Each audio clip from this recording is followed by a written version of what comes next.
b'ukuri akamagwanira amahoro ahari hose akamagwanira amahoro ahari hose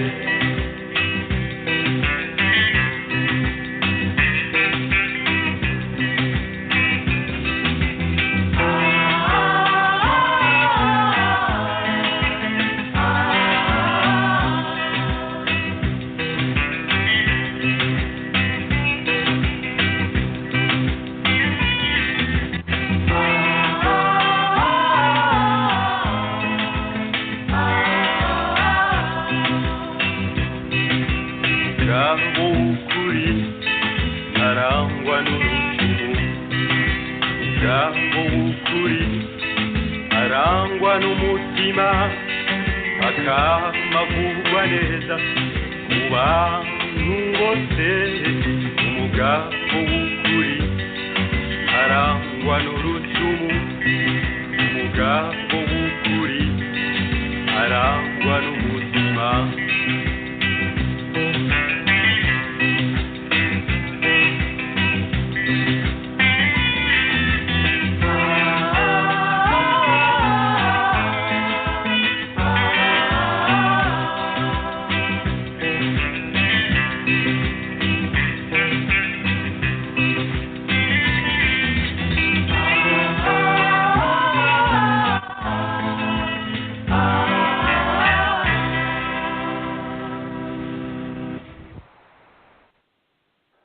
arakoze Hamisi Canjo, arakoze cyane ku ndirimbo nziza umugabo w'ukuri urangwa n'umutima, umugabo w'ukuri urangwa n'ibikorwa bizoteza imbere igihugu ciwe, umugabo nyamugabo ko yamavuga ukuri akamarwanira amahoro aho ari hose. Ibyo twemeranywaho rwose nawe, kuko intego yacu muri New RNC duharanira ubutabera, ukuri, ubwisanzure, indangagaciro zijyanye cyane n'iyo ndirimbo. Murumva radiyo ihurijwe rya New RNC ivugira Washington DC, Buruse n'i Kigali. Dufite saa 3 z'amanywa, nako saa 9 z'amanywa, mu mbabariye saa 9 z'amanywa n'iminota 8 isaza Washington DC. Tukagira saa 3 z'ijoro n'iminota 8 isaza Buruseli na saa 4 z'ijoro n'iminota 8 isaha za Kigali. Uno munsi turi kwa kane tariki ya 12 Mutarama mwaka 2017, tukaba tugiye kubagezaho utundi ikiganiro ku tundi kubera ko tutashoboye kukibagezaho nkuko twabitangaje ejo bundi buriya kuwa mbere, ntabwo twabashije nyine kukibagezaho. Nibutse ko kubera impamvu za tekinike yadutengushye, Jonathan Musoni icyo gihe atashoboye kwinjira muri studio, bityo icyo kiganiro cyari kigamije utundi ngahita ngisimbuza ikiganiro ku bukungu n'imibereho myiza y'abaturage. Ikiganiro birumvikana twari twateganyije uno munsi nsubiremo, tukaba none tugishimbuje ikiganiro ku tundi tutabashe kubagezaho kuri uwa mbere. Mbaje kubasuhuza rero nshuti za radiyo ihuriro, muri kumwe nanjye Joseph Ngarambe hamwe na Dr Theogene Rudasingwa na Jonathan Musonera, dufatanyije abo bombi kino kiganiro. Nagira ngo umuvandimwe Theogene ufata ijambo, mbanje kugusuhuza, ufata ijambo usuhuze inshuti za radiyo ihuriro, noneho nurangiza urihe Jonathan Musonera tubone gutangira ikiganiro. Bite Joseph? Uraho Theo? Murakomeye mu Bufaransa? Turagumye n'imvura nyinshi n'imbeho nk'uko bisanzwe. Ibyo ntimubiturusha, ntimwabihiga, turabarusha. Ibirenge bihora bijandamye buri gihe nyine. N'umutaka kugeza aho ngaho, aho usohotse hose uranyagirwa muri kino gihe.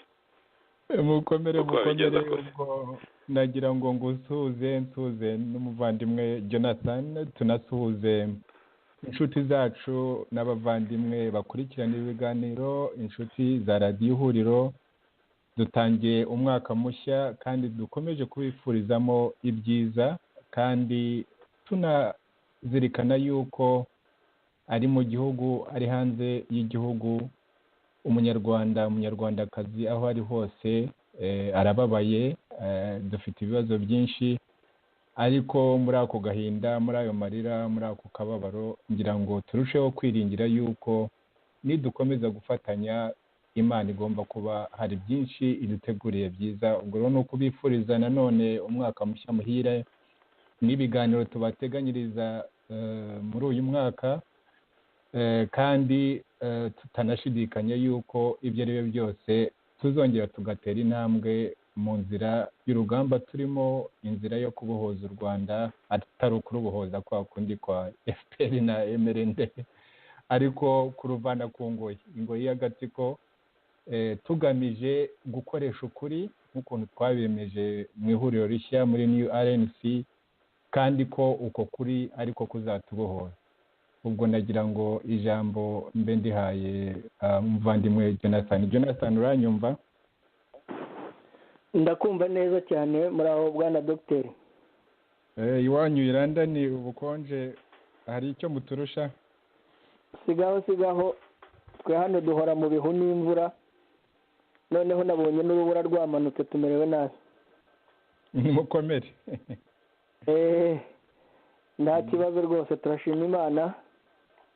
Nagira ngo rero ngushimire kandi nshimire na Joseph utegura ibi biganiro, ngushimire nawe aka kanya wabashije kubona kugira ngo uze wifatanye natwe muri iki kiganiro.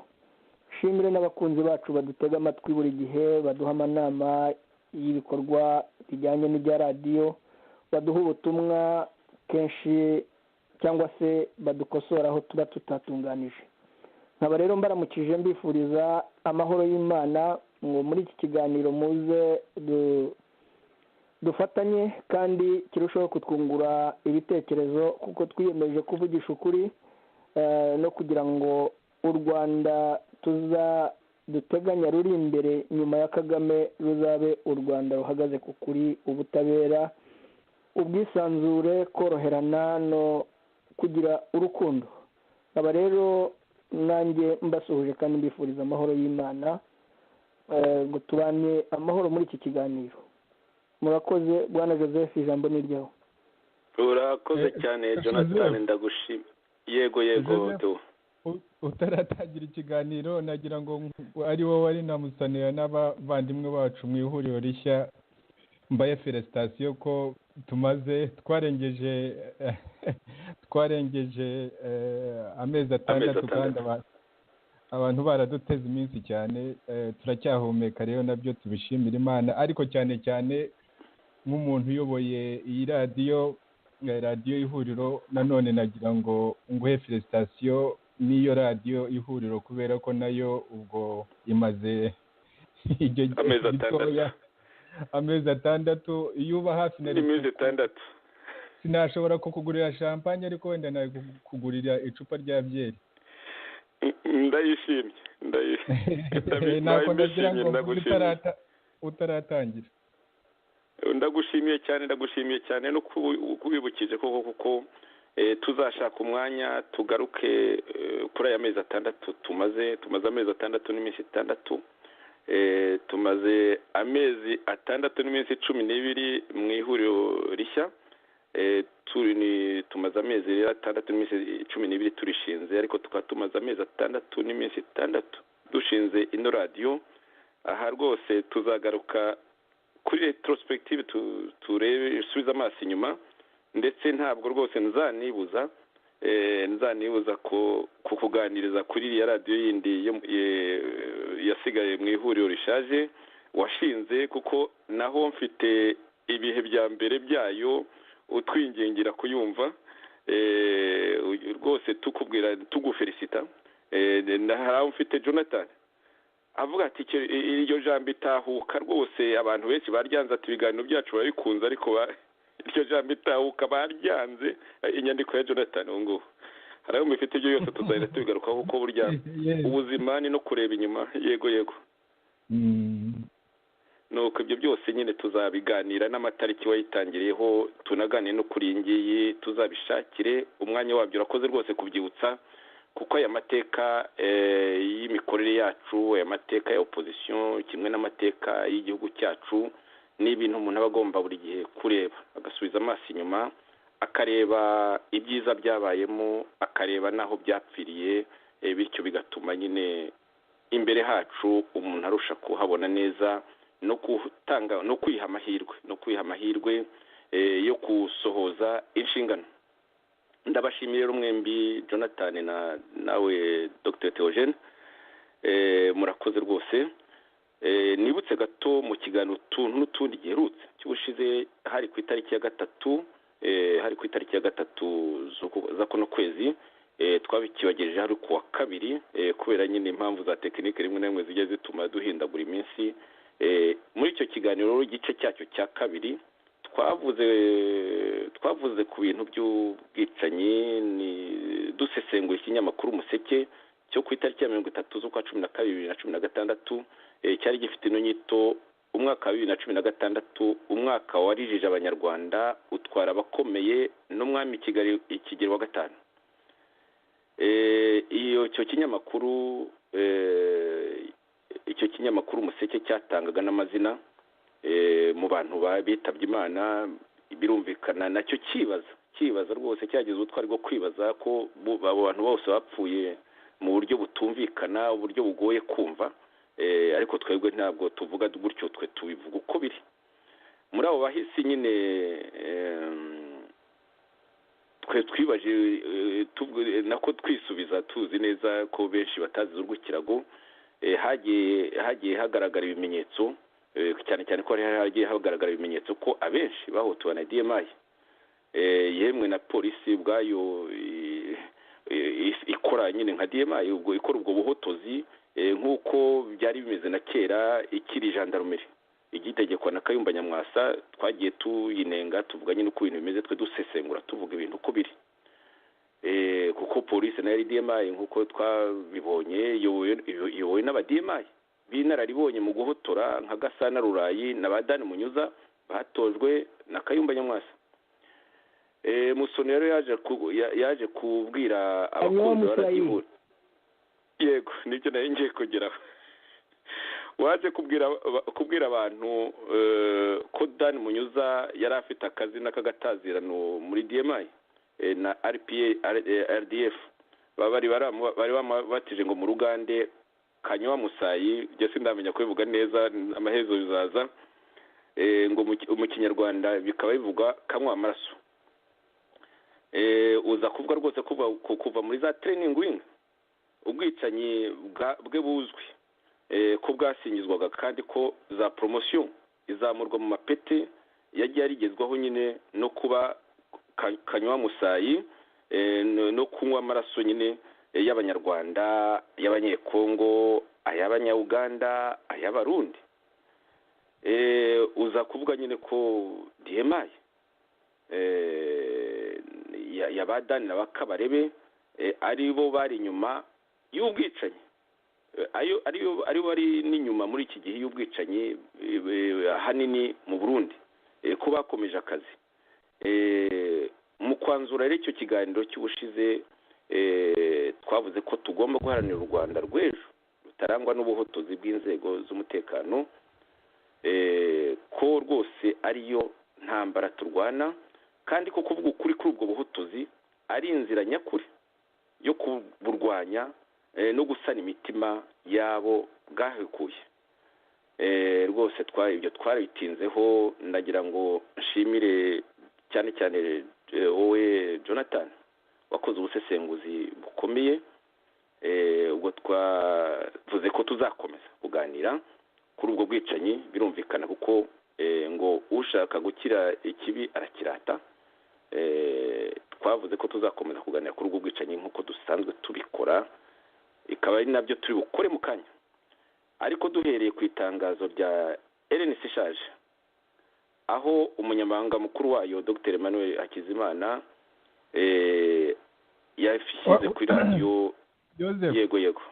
Yego utarakomeza nagira ngo nongeraho akantu gatoya kuri ibyo byo mwaganiriye mu kiganiro cy'ubushize, utuntu n'utundi. Rwose ijambo ni ryawe. Kuri ntuza Kanywa Musayi nyine Dani, nagira ngo nsabe radiyo ihuriro, muribuka ko hari igihe kera tukiri muri RNC ishaje nari narabatije Kagame nkamwita Dr Maganya. yego nagira ngo mwongera kandi kazina ka gatatu kongera kurya Pilato, kuko Musonera yibukije abantu ko muri Uganda kuva za Ruwero Kagame bari baramwise Pilato kubera nyine ko yarazwiho ubwicanyi cyane. yego nagira ngo rero kongera kuri Pilato na Dr Maganya kongereho izina rya gatatu, ubwo tuzajya tumwita Kanywa Musayi Senior kuko Dani ni Kanywa Musayi Junior. So nitujya tuvuga ngo Kanywa Musayi Senior abantu bajye bamenya ko tuvuga Kagame, kuko abo bose atuma kunywa amaraso y'Abanyarwanda, abo bose banywa amaraso y'Abanyarwanda kuko aba yabatumye, ariko bakiyongeraho n'akabo ko kwitumikiriza, bakagira n'abandi bo bica kongera kuba aba yabatumye kwica. ubwo rero nagira ngo rwose kuri radiyo ihuriro tuba tuganira tukavuga Kanywa Musayi Senior, abantu bajye bamenya ko tuvuga Kagame. nako ngako nagira ngo mbongerereho. ndagushimiye cyane Kanywa Musayi Senior, rwose turamuganiraho karamukwiriye. ariko iryo jambo ryarakoreshwaga kuva twavavanura na RNC ishaje ntibakinarikoresha Dr Maganya, kandi hari n'indirimbo yari umuhanzi Sankara yakozeho, ariko twe tuzajya tuyishyiraho, ubwo inzira wese nzayigarura kuko bagenzi bacu barayiretse kuko yabatoneka iriya Dr Maganya.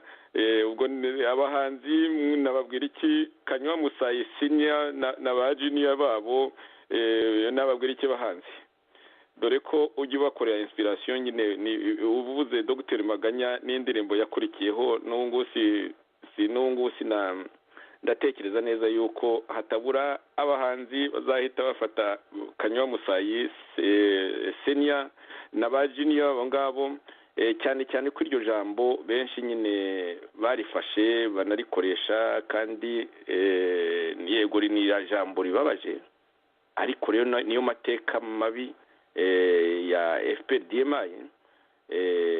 tuzajya tuvuga uko ari, nk'uko tunagera n'ay'interahamwe MNDCD nako twaranabitangiye, tuzajya rwose tutazuyaza ahantu hose habaye ubwicanyi tugomba kwamagana. ariko gutangira yego ikintu kibabaje cyane nk'ubwo tuba tubivuga nyine ngo ukuri gushira mu nseko, ariko iyo urebye nk'ibyo nk'ayo mazina ntabwo nari mbizi, nabyumvise nyine nkikora mu Rwanda muri abo ba ofisiye n'iki, ukabona rwose barasuhuza Dani, Kanywa Musayi wiriwe, wiriwe bite Kanywa Musayi. kumva abantu bavuga ibintu byo kwica Abanyarwanda, kumena amaraso y'Abanyarwanda, ariko bakabivuga baseka nk'umuntu uzwiho mbese ikintu cy'ubutwari bukomeye cyane, ngo kuko wica Abanyarwanda gusa. Iyo nayo ni intuzane aspect iyo rimwe tugomba kuzaganiraho, ukuntu ibintu by'ubwicanyi, ibintu by'ubugizi bwa nabi bigeraho mbese bigasa nk'aho ari ibintu byoroheje. Yes, bigasa nk'aho bitemewe mu muco w'Abanyarwanda. Yes, rwose ubwo twabisekaga, ariko tuvuga iryo zina ariko ni ikintu cyerekana aho igihugu cyacu kigeze. ndagushimiye cyane rwose, ndagushimiye, ahubwo nanjye aho uranyigisha ugeza kunyunguraho, sinayenzi ko nawe babimwitaga akumva ari agatazirano keza cyane kamubereye, kandi n'abakamwita nabo bakaba batamuseka batabateye ubwoba, mu by'ukuri bamubyinirira. Byerekana nyine aho tugeze, aho ubwicanyi bwanabayeho na mbere, kuko n'ubwa MNDCD tuzabugarukaho, ntawe nta kuri tuzacaho. Dukomeze rero, tuzaraza kugenda hagati aho ngaho rwose, ibibajemo ibyo mwibutse byose nicyo tubereye hano, tubiganira, tubisangira ubwacu, tunabisangiza n'inshuti za radiyo ihuriro. Nari mvuze rero nti ibyo tugiye kuganiraho muri aka kanya ni ku itangazo rya RNC ishaje. Mu itangazo nyine Dr Emmanuel Hakizimana, umunyamabanga mukuru wa RNC ishaje, akaba yaragize ati ntituzajya mu matora mu Rwanda ateganije muri uno mwaka w'ibihumbi 2017 ngo itangazo nyine rigenewe abayoboke ba RNC ishaje. Impamvu atanga aragira ati ntituzayajyamo rwose kubera ko ayo matora ari ikinamico, ari ingirwa amatora, ayo yose n'amagambo ye. Ati ntituzayajyamo kuko ayo matora ari ukwaba ari ukuyaha agaciro turamutse tuyagiyemo, n'ibindi tuza kumva kuko ngiye ndayishyireho iryo tangazo. Abatumire kuko iryo tangazo ryanyuze kuri radiyo Itahuka, aho abatumire nyine basereje umukuru wa radiyo Itahuka. Mvuze abatumire hano ubundi nagombye kuvuga ko zari intumwa za Kayumba Nyamwasa. Abatumire izo ntumwa za Kayumba Nyamwasa zari Micombero, Jean Marie Micombero, Major Jean Marie Micombero, umuhuzabikorwa wungirije wa gatatu wa RNC ishaje, akaba nk'uko twagiye tubivuga yarahoze ari umutekinisiye wa DMI, n'ubu kandi nk'uko nabyo twagiye tubivuga akaba akiyikorera. Umutumire wa kabiri yari Jean Paul Turayishimye, komiseri muri RNC ishaje, akaba nawe yarahoze ari escort wa Kayumba Nyamwasa. Byumvikanira buri wese yuko nawe yari umukozi utumwa na DMI Kayumba Nyamwasa nyine kuko ni wari uyikuriye. Undi mutumire wa gatatu akaba ari Frank Ntwari, komiseri muri RNC ishaje, akaba ari na muramu wa Kayumba Nyamwasa. Murumva rero ko iyo panel ntabwo byari hazare ko yaje gutyo. Icya mbere cyo unabarebye bose n'abatutsi, maze iminsi yohereza abahutu akabohereza nabo hari message n'abatutsi, kandi bafitiye icyo bapfana cya hafi na FPR DMI ndetse na RNC DMI cyane. Wari umunsi nyine yari equipe shock. Iyo rero yari yaje kuvuga ukuntu ayo matora yo muri uno mwaka ya Kagame nyine atekinitse ari mabi. Bakavuga bose rwose bunze mu rya secrétaire général mu by'umunyamabanga mukuru Dr Emmanuel Hakizimana, bagira icyo bavuga kuri ayo matora bunganira rwose bakoresha amagambo ye uroye, aho nyine bayita ikinamico ngirwa amatora, banenga Kagame kuba yarabitekinitse ngo nk'uko bisanzwe. Gusa rero wakwitegereze neza aho Dr Emmanuel Hakizimana avuga Kagame rwose ukaba wahasimbuza impanga ye Kayumba Nyamwasa.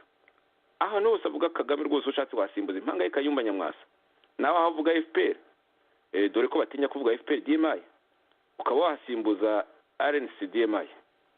Nk'uko tugenda kubibona turagenda dushyira amagambo yawe dusesengure, duhagarike dusesengure. Ibi rero nk'uko abakunzi ba radiyo baza kwibona biratangaje cyane iyo wibutse ukuntu tumaze kwitandukanya na RNC DMI.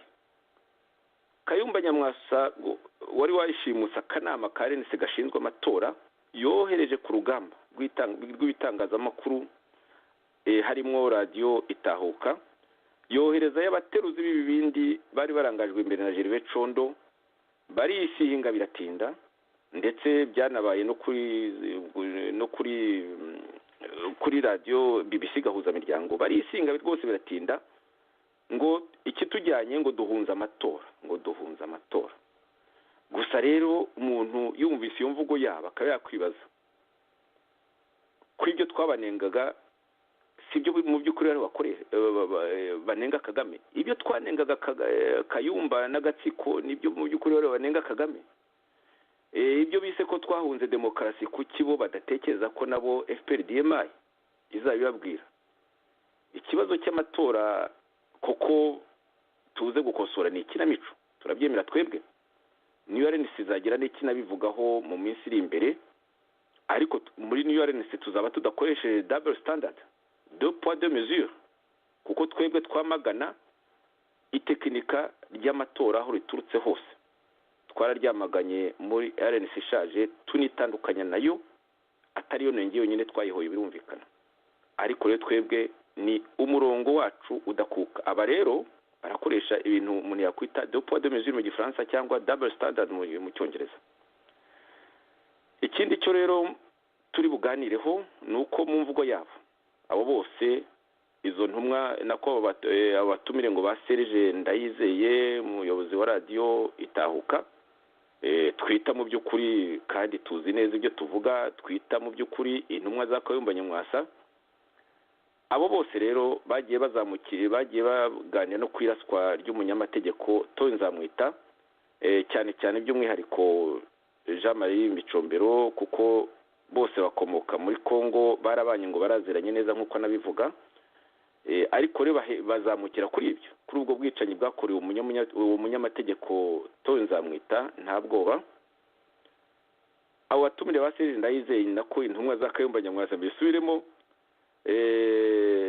zigerageza kuvuga ko ubwicanyi bwa Kagame na FPR aribwo bwicanyi bwo kwamagana, bakajya batsinda ijambo DMI. Abo bakanywa musayi bakanga kubivuga kuko iryo jambo nyine rirabagora kubivuga. Mu by'ukuri baratwiganye ibyo tuvuga mu mateka umwe n'ubwiyunge, ndetse tukanabitindaho ku tuntu tundi kuri ubwo bwicanyi no kuri ibyo bya Kanywa Musayi tuvuga, ari Kanywa Musayi senior ari n'aba junior. Ibyo byose rero bisa no kugerageza kwigana ibyo tumaze iminsi tuvuga, ariko rero bakagira ingorane.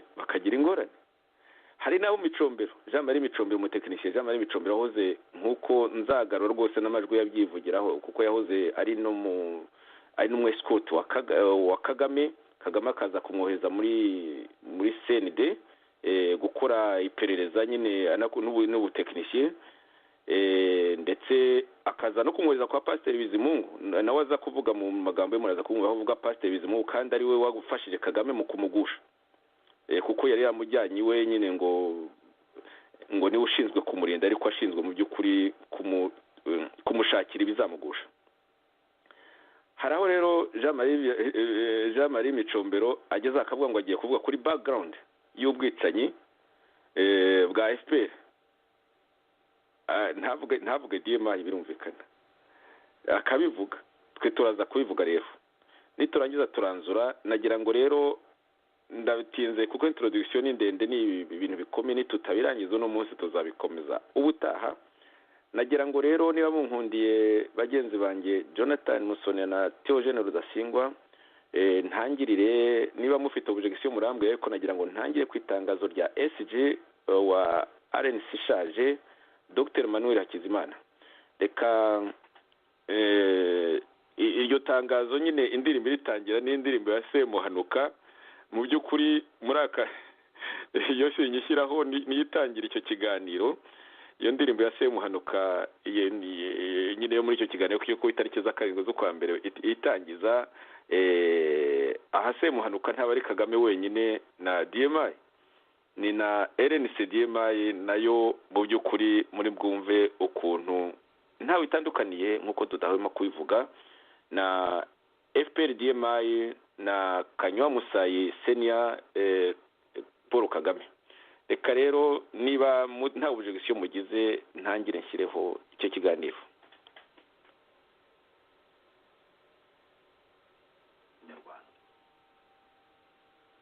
Umurongo w'ihuriro nyarwanda ku matora ya perezida wa Repubulika.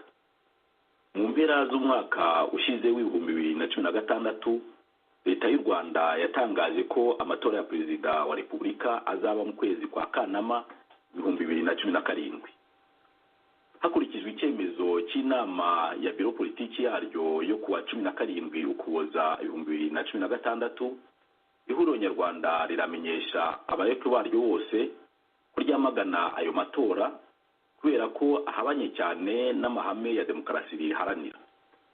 Ihuriro nyarwanda ryemera ko amatora arangwa na demokarasi agomba kuba yujuje ibyangombwa bikurikira: icya mbere, gushingira ku mategeko yashyizweho mu bwisanzure; icya kabiri, kwemera ubwisanzure bw'imitwe ya politiki no kuyiha amahirwe angana; icya gatatu, gutegurwa kandi agashyirwa mu bikorwa n'inzego zigenga; icya kane, kwemera uburenganzira bwa buri muntu mu gutanga ibitekerezo no gushyigikira umutwe wa politiki ashatse. Icya gatanu, kwemera ubwisanzure bw'itangazamakuru. Nk'uko bigaragarira buri wese, nta na kimwe muri ibyo byangombwa kirangwa mu Rwanda.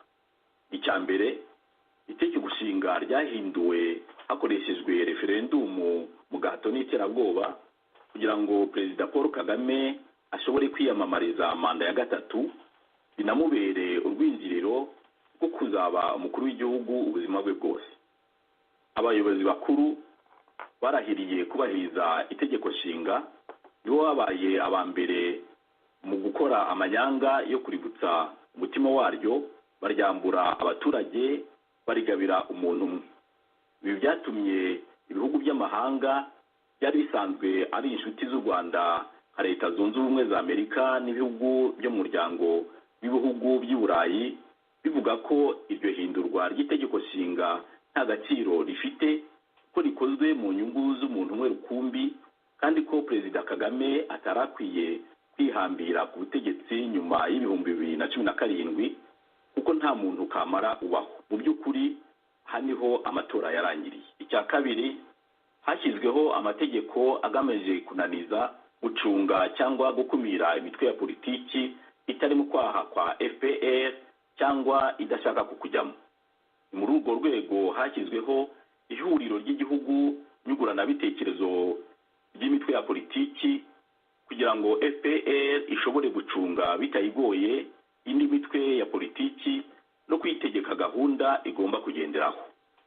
Icya gatatu, komisiyo y'igihugu y'amatora n'inzego z'ubutegetsi uhereye kuri guverinoma ukagera ku nzego z'ibanze hamwe n'inzego z'umutekano, byose bikorera inyungu z'umuntu umwe ari we Paul Kagame. Nk'uko raporo z'imiryango iharanira uburenganzira bw'ikiremwamuntu zibyerekana, mu matora yose amaze kuba, abantu barahohotewe, bamwe baricwa, abandi barafungwa bazira ko baba badashyigikiye Perezida Kagame. Inzego z'umutekano zagombaga kutagira aho zibogamira, zaranzwe no gukaza umurego mu guhiga no guhohotera umuntu wese ukekwaho kudashyigikira zimwe muri gahunda za leta. Byongeye kandi, amatora yose yabaye uhereye ku ya Perezida wa Repubulika ukageza kuri referendumu yo guhindura itegeko nshinga yaranzwe n'uburiganya bugamije kwerekana ko Perezida Kagame n'ibyo yifuza byose bishyigikiwe n'abaturage hafi 100%. Kwizera ko bizahinduka mu matora yo muri Kanama 2017 byaba ari ukwibeshya cyane. Icya kane, nk'uko bigaragazwa n'imfungwa za politiki zinyanyagiye hirya no hino mu magereza nka Madame Victoire Ingabire, Deo Mushayidi, Dr Theoneste Niyitegeka, General Rusagara, Colonel Byabagamba, Lieutenant Colonel Rugiganangabo, Kizito Mihigo n'abandi benshi, dukurikije n'ibyakorewe wahoze ari Perezida w'u Rwanda Pastor Bizimungu na mugenzi we Charles Ntakirutinka mu gihe bitandukanyaga n'ubutegetsi bubi bagashinga umutwe wa politiki wabo, nta bwisanzure mu gukora politiki, mu gutanga ibitekerezo cyangwa gushyigikira imitwe ya politiki itavuga rumwe na leta birangwa mu Rwanda. Byongeye kandi, ubugizi bwa nabi bukomeje gukorerwa impunzi z'abanyarwanda hirya no hino, n'amagambo ya Perezida Kagame abushyigikira birerekana bidasubirwaho ko ubutegetsi bw'u Rwanda butihanganira na gato umuntu wese utavuga rumwe nabwo. Nta gushidikanya ko guverinoma ya Kigali idashobora kwemera na gato ipiganwa nyaryo mu matora y'ibihumbi 2017. Icya gatanu, nta tangazamakuru ryigenga ryemewe mu Rwanda. Ishyirahamwe Reporters Without Borders ryerekana ko Perezida Paul Kagame ari mu bakuru b'ibihugu 5 baniga itangazamakuru kurusha abandi ku isi. Mu cyo yise imbonerahamwe y'umuhigo wa Perezida Kagame, iryo ishyirahamwe ryemeza ko guhera mu 1996 kugeza mu 2016 mu Rwanda abanyamakuru 8 bishwe cyangwa bararegiswa, abandi 8 barakomeretswa rikomeye 11 bahabwa ibihano biremereye naho 33 bahunga igihugu. Iryo shyirahamwe ryemeza kandi ko aba bose bahohotewe n'inzego z'ubutasi zinyanyagiye mu baturage bazira gutangaza amakuru yerekana ibitagenda neza mu gihugu. Ibi bisobanura ko amashyaka atavuga rumwe na leta adashobora kubona aho atangariza amakuru anenga imikorere mibi ya guverinoma kandi biri mu byo agomba gukora yamamaza abakandida bayo. Rihereye kuri izi ngingo zose, ihuriro nyarwanda risanga amatora yo muri Kanama 2017 ari ikinamico rigamije gusa kujijisha amahanga no kwimika Perezida Paul Kagame nk'umukuru w'igihugu cy'u Rwanda ubuzima bwe bwose. Risanga kandi kujya muri ayo ngirwamatora ari ukuyaha agaciro adakwiye no gutiza umurindi ubutegetsi bw'igitugu bwica kandi bugahohotera abanyarwanda. Niyo mpamvu ihuriro nyarwanda rikomeje ahubwo gushishikariza abayoboke baryo n'abayobozi b'inzego zaryo bose kimwe n'abandi bantu bose bibona mu ndangagaciro zaryo gukaza umurego guharanira ko ingoma y'igitugu ivaho abanyarwanda bagasubirana uburenganzira bwabo bwose. Umunyamabanga mukuru w'ihuriro nyarwanda Dr. Emmanuel Hakizimana. Bagenzi banjye Theogene na Jonathan, mpereye kuri Theogene nagira ngo mugire icyo muvuga kuri iryo jambo.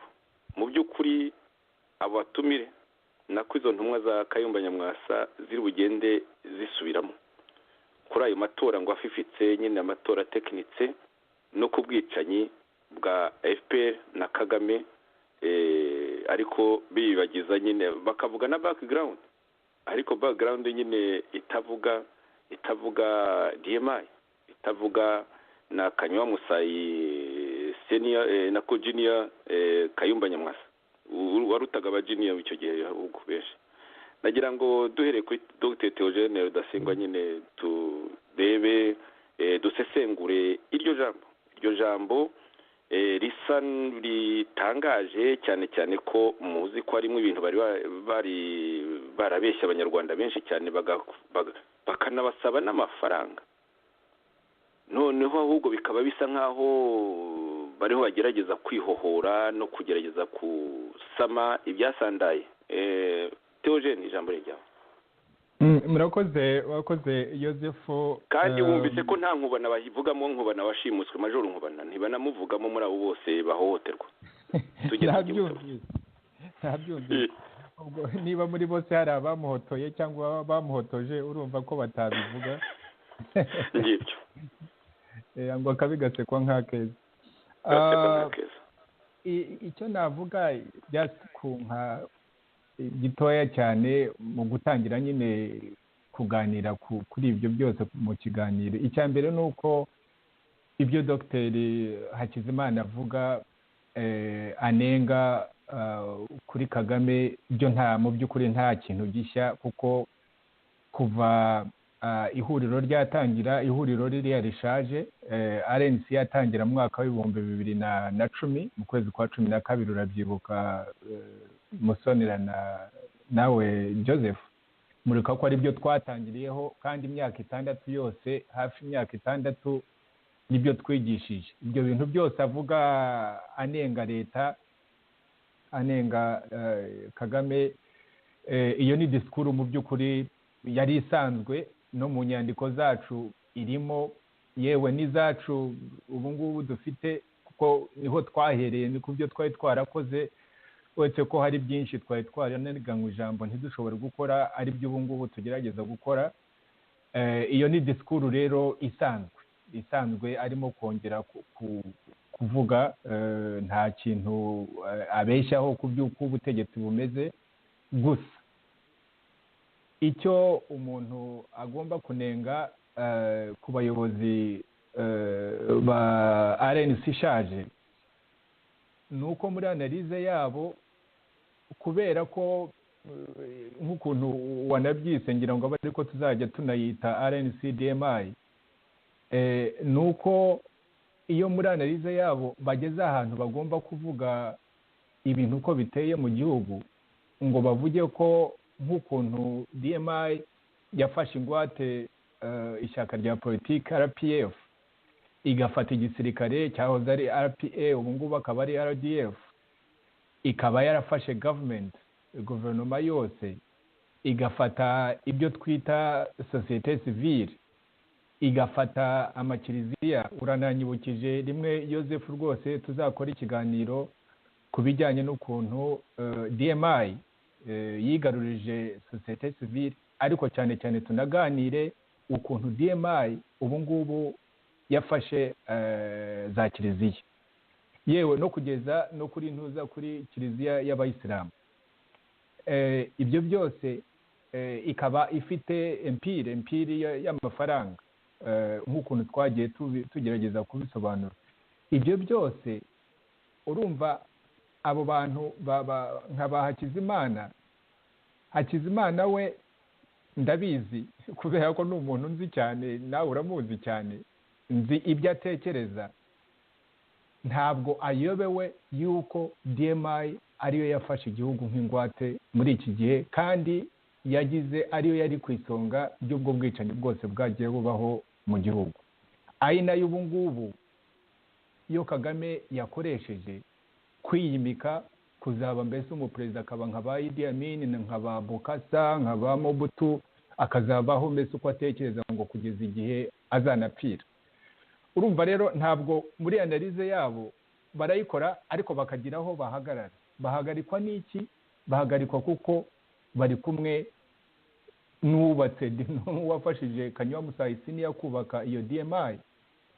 Ubu ngubu ibikorwa bya DMI ikaba yarigarurije RNC, kandi ikaba iri no mu bikorwa mbese byo gusenya opposition kuri iyo DMI yimitse Kagame. Ubu ngubu akaba yarayikoresheje kwigira umuperezida ubuzima bwe bwose.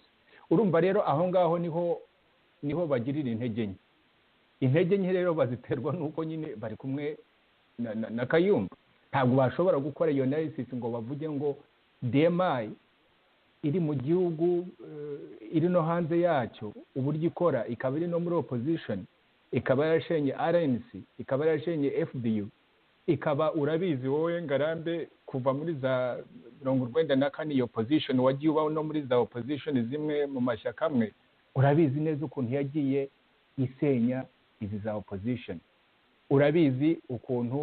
Murabizi neza ukuntu yasenye FDLR, abayobozi bayo ubu bakaba bafata bamwe kandi ari abicanyi ruharwa, ubu ngubu bakaba bafatanyije n'iyo DMI mu gihugu kuyobora igihugu, bakanafatanya n'iyo DMI kugira ngo no hanze y'igihugu bashobore gusenya na opposition iri hanze ahangaha. Rero nicyo ngicyo, icyo ni icya mbere nagira ngo mvuge kugira ngo abantu babisobanukirwe. Ntushobora kurwanya umwanzi utaramenya uko ateye. Ntabwo warwanya umwanzi ngo umutsinde, ushobore kumutsinda utaramenya uko ateye.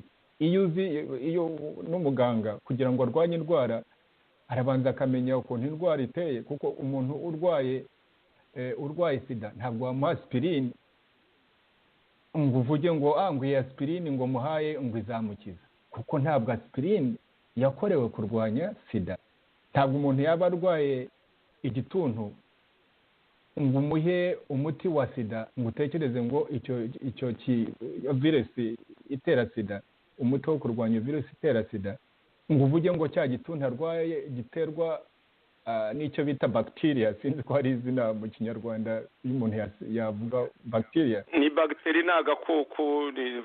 Bagiteri ntabwo ari agakoko, ni akantu ntabwo ni bagiteri mu gifaransa tubivuge uko. Tubivuge utyo ubwo abanyarwanda barabizi, bazi niyo barabizi. Harimo utuntu tw'udusimba tubaho, harimo n'ibindi byo mu rwego rw'ibimera. Bagiteri ni nk'agasimba ariko iri mu rwego rw'ibimera, ntabwo iri mu rwego rw'ibinyabuzima. Ni ibimera nabyo by'ibinyabuzima ariko bimera. Ntiwavuga rero hari utwo dukoko, hari twa virusi, hari izo za bagiteri zitera igituntu, sida iterwa na virusi. Ntabwo umuti wagenewe kurwanya agakoko gatera sida wakwica agakoko gatera igituntu. Ibyo rero tuba turimo muri opposition ahangaha, ikibazo cyo dufite gituma opposition kugeza kuri aya magingo, kuva muri 1994 kugeza kuri aya magingo, impamvu opposition ifite ingufu nke nuko itaramenya neza umwanzi uko ateye, kugira ngo noneho utangirira aho ngaho uvuge uti ngo ndubaka nte imbaraga zo kugira ngo nzarwanye nsinde uyu mwanzi. Icyo ni icyambere nagira ngo mbwire Dr. Hakizimana na bagenzi bibo twasize muri iriya huriro ryafashweho ingwate na DMI. Icyo batarageza aho ngaho ngo bamenye uburwayi bw'u Rwanda rufite, ko ari abo bakanywamusayi ba Kagame bakoresha DMI gukora ibyo byose mu rwego rwa politiki, mu rwego rwa diplomasi, mu gufunga, mu kuheza abantu mu mahanga, mbese kwishyira ku butegetsi kubera ko ari bo bafite ibyo byose. Batarageza aho ngaho ntabwo baramenya umwanzi wo barwanya uko ateye, ntibazashobora no kumurwanya, ahubwo babizi batanabizi bazagenda baba ibikoresho by'ubwo butegetsi, kubera nyine ko ukuboko k'ubwo butegetsi kwadusakayemo, twasakaye muri buri shyaka, gusakara muri opposition akaba ari cyo kibazo rero bafite. Icyo ni icyambere. Icya kabiri nagira ngo mvuge kuri iyo discours nuko muribuka ari amasomo uko ari 7 yo twagiye tuvuga mu biganiro byashize, byo tuzakomeza tunakoresha nk'igipimo tuzakomeza gukoresha. Iyo RNC yafashweho ingwate na DMI yakabaye yibaza kuri ziriya ngingo uko ari indwi uko twazivuze, ikagenda yiha amanota uko RNC DMI ivuga iki ku mateka y'igihugu. Une bactérie, c'est un être vivant, c'est pas une plante. En fait, c'est un être vivant. Ndakumva. Iyo turimo kuganira turakumva muri studio. Hello. Urakoze cyane kuko en fait bactérie navuze ko atari agakoko kandi ishobora kuba agakoko, numvise ntabikoze neza. Ni agakoko nayo ni agakoko. Ubwo nayo ndumva za scientifique ruhande rwanjye. Biriya byari science yanjye yari yamaye nkeye.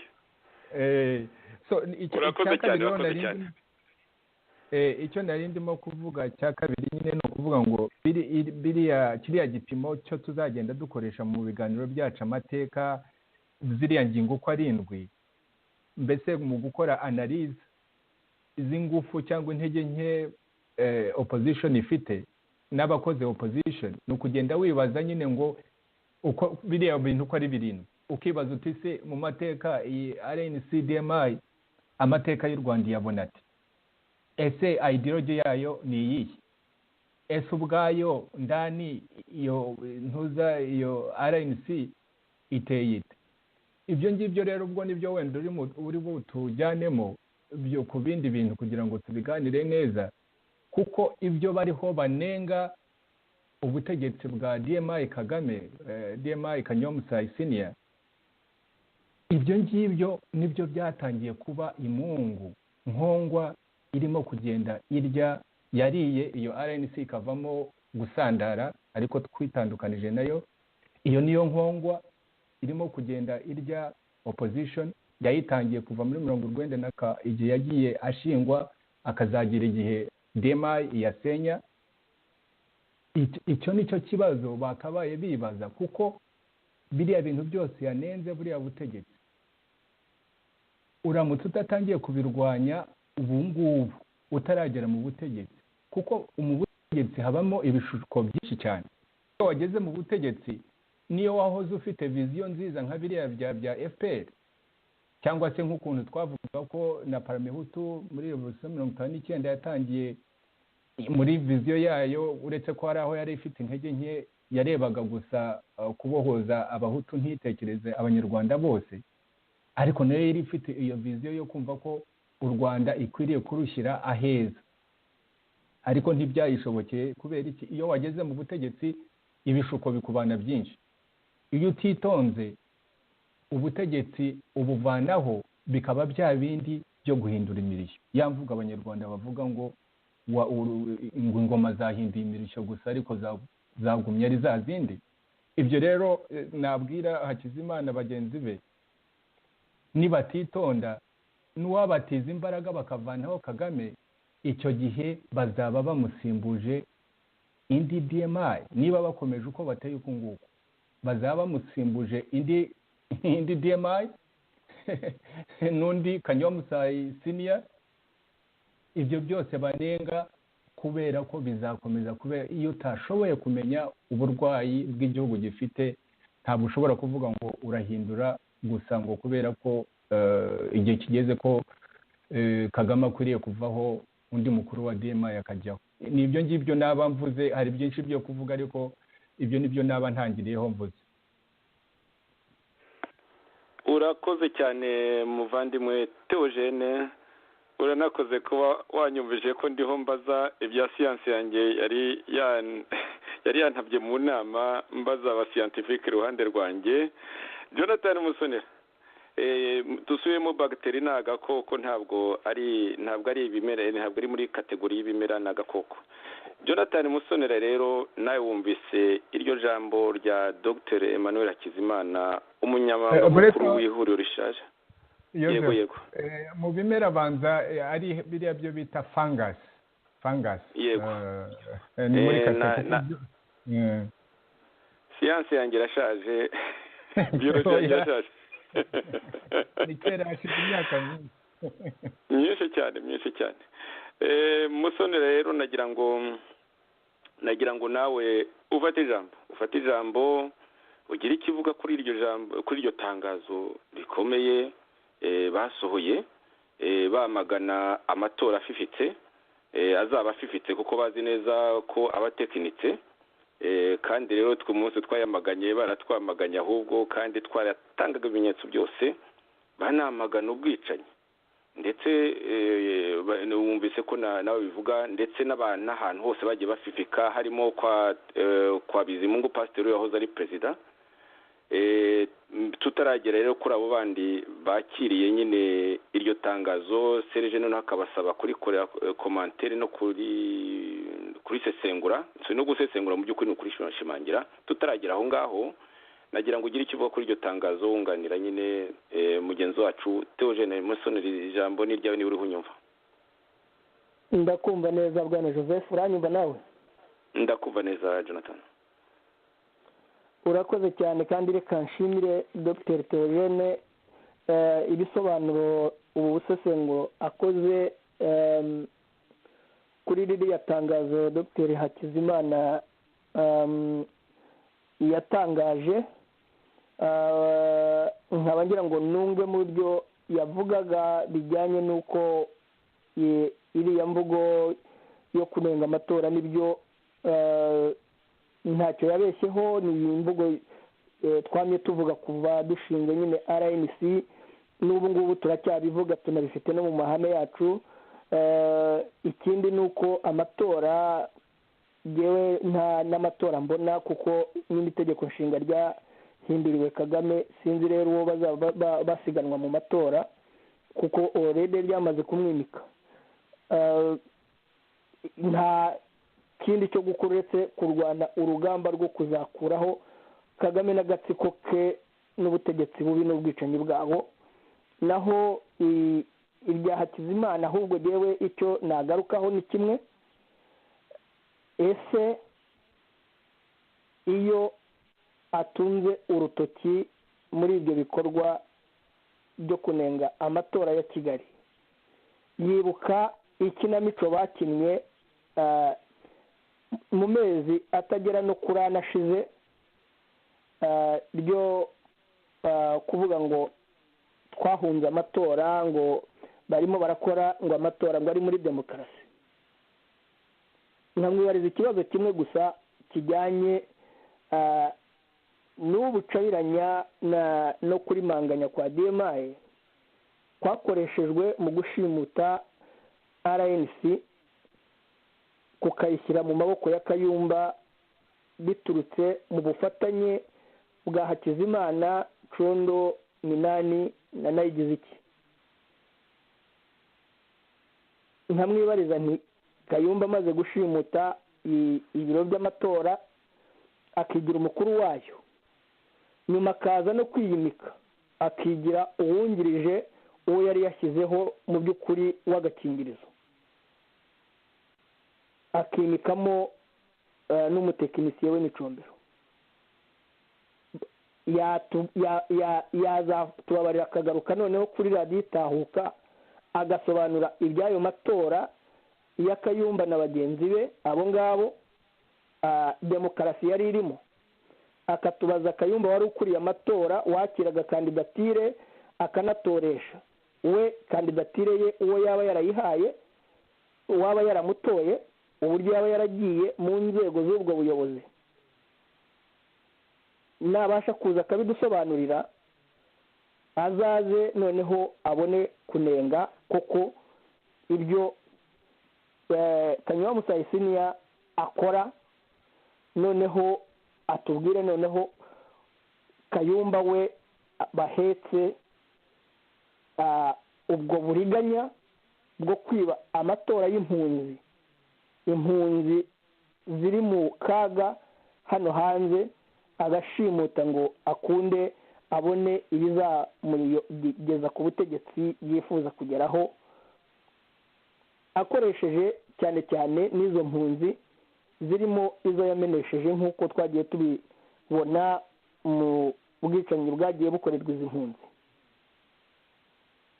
Ibi impamvu tuba tubisesengura tunabyerekana ni uko ihuriro rishya ntabwo ryifuza ko hari abitwa abayobozi bari muri opozisiyo bazongera kubeshya cyangwa ngo bibwire ko u Rwanda ruzafatwa gutyo gusa rujye rusimburanwa mu butegetsi n'abicanyi. Ibyo ntabwo tuzigera tubyemera, tuzabisesengura twerekane uburiganya buri mu bita ko bari muri opozisiyo, twerekane uburiganya bwa Kanywa Musayisiniya n'abamwungirije, ndetse twerekane n'ubugome tuza no kugarukaho bw'ubufatanyacyaha na Kayumba Nyamwasa bafatanije, uko tuza kubikurikira mu biri ibi biganiro, aho nshaka kuza kugaruka kuri bariya abantu batatu bakoze isesengura kuri iri jambo cyangwa se kuri biriya bintu by'amatora. nkaba ngira ngo rero mbwira abatwumva ko nta gishya mu by'ukuri Hakizimana yavuze, ibyo ni ibisanzwe, nta n'amatorerega yewe mbona mu Rwanda, kuko itegeko nshinga barihinduriye Kagame, nta wundi ugomba kujya muri ayo matora, yariyimitse. Icyo tugomba kureba ahubwo ni buryo ki abanyarwanda bakwiye guhaguruka bagahagarara ku kuri, bakerekana uko DMA iteye, bakayirwanya bivuye inyuma. Aho niho mbona dukwiye guhaguruka tukarwanira kwamagana Kagame wiyimitse nk'umwami uzahoraho mu Rwanda. Ikindi ni uko ubucabiranya n'ibinyoma by'abantu bita ko bari muri opozisiyo mu by'ukuri ari ikibazo gikomeye cyane ku banyarwanda bari hanze n'abanyarwanda bari mu gihugu. Abari mu gihugu bibwira ko tugomba kubarengera, abari inyuma hano mu buhunzi basahurwa bababeshya. Ibyo bintu ndagira ngo abanyarwanda bahaguruke babyamagane, abantu bateye batya bamaganwe mu buryo bukomeye. Nkaba rero mu by'ukuri nasaba nyine Hakizimana akazaza akadusobanurira iby'amatora yabo bakoze, bakerekana demokarasi bakoresheje n'uburyo bimitse abo bagiye bashyiraho mu myanya. Icyo nicyo narangirizaho kugira ngo dukomeze tutaza gucikanwa n'igihe tutarangije ikiganiro cyacu nk'uko twagiteguye. urakoze Joseph. urakoze cyane Jonathan.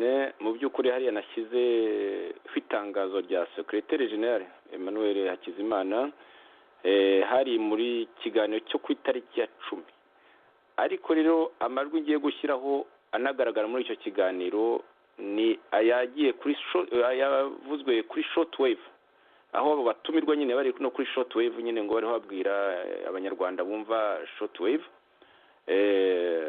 bababwira nyine ibyo bibazo.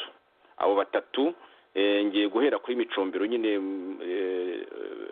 reka urumva aho nyuma y'uko bibwira banasuhuza abumva raditahuka batangira umwe kundi. Reka rero dutangire.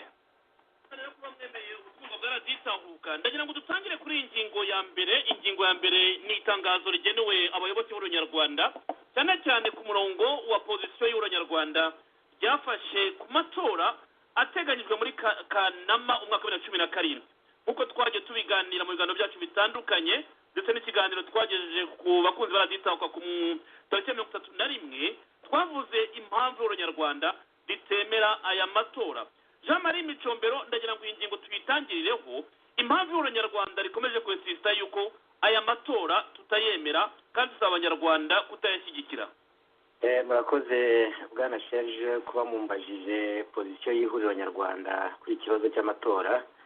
Nk'uko byakomejwe kuvugwa na mbere, ntabwo ihuriro nyarwanda rishyigikiye aya matora, ntabwo rizanayitabira, kandi rikaba rinashishikariza abemera amahame y'ihuriro nyarwanda kuba na gatoya batayashyigikira kubera impamvu zikurikira.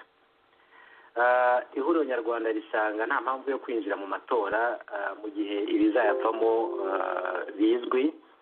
Ibi biragaragarira mu myiteguro itegura amatora mu gihugu mu Rwanda imbere, kuko nk'uko mubizi kugira ngo amatora ni imwe mu mahame ashimangira ko mu gihugu harimo demokarasi. Mu Rwanda nta demokarasi ihari, cyane cyane turabonera ku ngingo zikurikira. Ingingo ya mbere ni uko kwinjira mu matora, amatora azagengwa n'amategeko mu by'ukuri yashyizweho agamije kugira ngo yimike ishyaka rimwe cyangwa yimike umuntu umwe rukumbi ariwe Paul Kagame. Ihuriro nyarwanda risanga bitari byo, kuko amategeko uburyo ateguye, icya mbere ntabwo habayeho ubwisanzure bw'abanyarwanda cyangwa amashyaka ya politike kugira ngo amategeko agenga amatora ashyirweho ashimangira ingingo zirebana cyane cyane n'ubwisanzure bw'amashyaka cyangwa n'ubwisanzure bw'umunyarwanda uwo ari we wese wakwifuza kujya muri iyi processus y'amatora. Icyo ni kimwe. Ikindi cya kabiri, nk'uko bigenda bigaragara mu buzima bwa buri munsi bwo mu Rwanda, amategeko ariho, byaba arebana n'amatora, byaba komisiyo ishinzwe gusupervisa processus yose y'amatora, byaba inzego zose zifite uruhare mu matora, zaba inzego za polisi zirinda umutekano mu gihe cy'amatora, inzego z'umutekano muri rusange, ni inzego mu by'ukuri cyangwa n'amategeko yagiyeho abogamiye ku ishyaka rimwe rukumbi riri ku butegetsi rifite imbaraga mu gihugu muri FPR. Ikindi navuga ni uko kuba mu Rwanda nta bwisanzure buhari birashimangirwa cyane cyane no kuba abayobozi b'amashyaka ya politiki hafi yose atavuga rumwe na FPR bari muri gereza cyangwa bamwe bavuye muri gereza. Dutangirire ku ari umuyobozi w'u Rwanda mbere Pastor Bizimungu, mu gihe ashatse gushyiraho ishyaka akajugunywa muri gereza ahinduwe ibyaha. Victoire Ingabire, perezida w'ishyaka ryitwa FDI, tunari kumwe muri platform, ari muri gereza azira ibitekerezo bye, azira kuba yatinyutse kuba yajya guhangana na Kagame mu matora ashize. Perezida w'ishyaka PDP Imanzi, Bwana Deo Mushahidi, ari muri gereza azira ibitekerezo bye.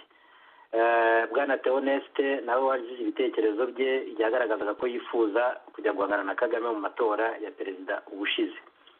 Abanyarwanda banyuranye bazira ibitekerezo, baba abajenerali Rusagara, bato mu by'abagamba, yemwe na Colonel Rugigana, abazira ko bafitanye amasano n'abantu batavuga rumwe na leta cyangwa bagaragaje yuko hari ibintu byo banenga mu gihugu, bose n'imfungwa zizira ibitekerezo.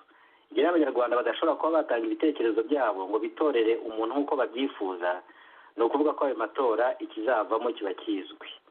Byabaye rero ejo bundi agahomamunwa igihe abanyarwanda babeshyeye ko bifuza ko Kagame aba perezida ubuziraherezo bakamwongera amahirwe kuba yakwiyamamariza akayobora u Rwanda mu gihe kirengeje manda ebyiri zemerwaga n'itegeko nshinga bavuguruye, babeshyira ko ari abanyarwanda babyifuje, mu gihe bizwi yuko abanyarwanda banyuranye hirya no hino bagiye banenga yuko bagiye bahatwa kugira ngo bandike bifuza ko itegeko nshinga ryahinduka, itegeko rihinduka huti, amategeko afitanye isano n'amatora ahindurwa huti hagamijwe kugira ngo borohereze ishyaka rya FPR kujya ku butegetsi. Akandi gato navuga nasorezaho kuri iyi ngingo, impamvu tutajya muri aya matora tutanashyigikiye nuko amatora adafite mekanizme zunganira leta cyangwa zunganira transparence, ubwo ndavuga itangazamakuru ryigenga, za societe civile zigenga zidakorera mu kwa FPR zidashobora kuba byabaho. Igihe izo mekanizme zidahari ntabwo amatora yaba afite uburyo abantu bayacekinga. Igihe nta check and balance ihari ntabwo ayo matora yaba ari credible. Kuvuga rero ko nta tangazamakuru riri mu Rwanda ryigenga, nta societe civile, amashyirahamwe ya societe civile yigenga, sitwe tubivuga nk'ihuriro nyarwanda. Hari na raporo ya Reporter Without Borders cyangwa ishyirahamwe ry'abanyamakuru batagira umupaka, basohoye bagaragaza yuko mu Rwanda nta bwisanzure bw'itangazamakuru buhari, ndetse u Rwanda rukaba ruri mu bihugu bya mbere ku isi biniga itangazamakuru. Kuba rero nta n'ubwisanzure gutanga ibitekerezo cyangwa mu mikorere y'amashyaka ya politike, sitwe tubivuga twenyine, byanashimangiwe n'intumwa yihariye y'umuryango w'abibumbye igihe yavugaga yuko mu Rwanda nta espace politique ihari, ko amashyaka adafite ubwisanzure. Igihe rero nta bwisanzure buhari, igihe abantu badashobora gutoranya uwo bifuza, nta muntu ubakajije ngo bigireho ingaruka bishoboka kuba bihari, igihe nta tangazamakuru ryigenga, igihe nta societe civile yigenga, igihe amategeko ariho agamije kugira ngo yorohereze ishyaka rimwe ugereranyije n'ayandi, mu gihe nta competition ishoboka, mu gihe inzego z'umutekano zibogamiye ku ishyaka rimwe nk'uko twabigaragaje, ayo matora ntacyo yaba amaze, kubera yuko politike yamaze kuba izwi imbere y'igihe. Naho ngaho muri make naba mvuze ihuriro ryacu rihagaze. Wenda musanze hari ikindi twakongera cyangwa mwatubaza, twiteguye kuba twabasubiza. Dr. Theogene Rudasingwa, nagira ngo uba ari we ufata ijambo nyuma y'iyi mvugo ya Major Jean Marie Micombero, umutekinisiye wa DMI ukorera muri RNC DMI, ati nta bwisanzure n'andi magambo convenu mu gifaransa, mu cyongereza sinzi ko wabivuga, amagambo mu by'ukuri usanga ari nko gusubiramo. Tufite za expression nyinshi mu gifaransa ntabwo zihise zinzamo muri aka kanya, ariko umuntu uvuga nk'ibyo bavuga ko ari hasoma ishapure, kuko bari amagambo amwe bose bavuga yisha gusoma ishapure. Nagira ngo rero wenda ukoresha amagambo yo mu cyongereza muzi murayafite ubwo ngubwo asa nk'ayo ngayo. Ijambo ni ryawe muvandimwe Theogene. Joseph, mu by'ukuri namaze kuvuga ibyo umunyamabanga mukuru Hakizimana yavuze, n'ibyo nguwo nyine yasubiyemo, kandi ubwo urumva kubera ko abo batekinisiye ba DMI nibo basigaye wabatumye, nibo baba batekinisiye n'ayo mantuza n'ayo matangazo agenda asohoka. Icyo nagira ngo natangirireho ni uko mu by'ukuri ikintu nk'icyo ngicyo cyo gutanga aho ishyaka runaka rihagaze ku bintu bikomeye nk'ibyo ngibyo, wagatekereje ko umukuru w'ishyaka ari we Jerome Nayigize iki, na Kayumba witwa ko umwungirije mu by'ukuri kandi ari we uyoboye, ari we wa mbere, na Condo, mbese abo bayobozi bakuru nibo wakabaye utekereza ngo bazaza ku iradiyo, aba aribo mbese bagomba kuvuga n'impamvu ibyo bigomba gukorwa. Yego umunyamabanga mukuru yari yabivuze, ariko abo nibo bakabaye kuba baza no ku iradiyo kugira ngo babisobanurire abanyarwanda. Ariko baba bahisemo yuko uwo mutekinisiye abo batekinisiye bafitanye isano n'umukuru nyine wa RNCDMI ko ari bo bagomba kuza kugira ngo bumvikane no kuri iyo shortwave, mbese baba promoting no kuri radiyo, ko ari bo bavugira iryo shyaka. Icyo nicyo cya mbere cyo kuvuga ngo ibyo Micombero arimo gusubiramo nyine ibyo Secretary General yavuze ku radiyo, ariko igitangaje aricyo cya mbere navugaga ni uko abo bayobozi bakuru nibo babaye baza no kuri iyo shortwave kugira ngo banasobanurire abanyarwanda ibyo ngibyo banditse muri iryo tangazo. Ko babikoze nta yindi mpamvu ni uko nyine agomba gushyira imbere abo batekinisiye. Icyo ni icya mbere. Icya kabiri, uko nagira ngo mbivuge aha ngaha, ubundi nari naririnze kugira ibyo rimwe na rimwe ibintu umuntu abwira ari abo bantu basigaye muri iyo RNCDMI ariyo twita RNC ishaje. Umuntu nk'uwo nguwo Micombero nagira ngo mbwire abasigaye mu ihuriro n'abari muri opposition, nubwo nari numvise na Musonera yaragiye abibabwira mukunze kubivuga.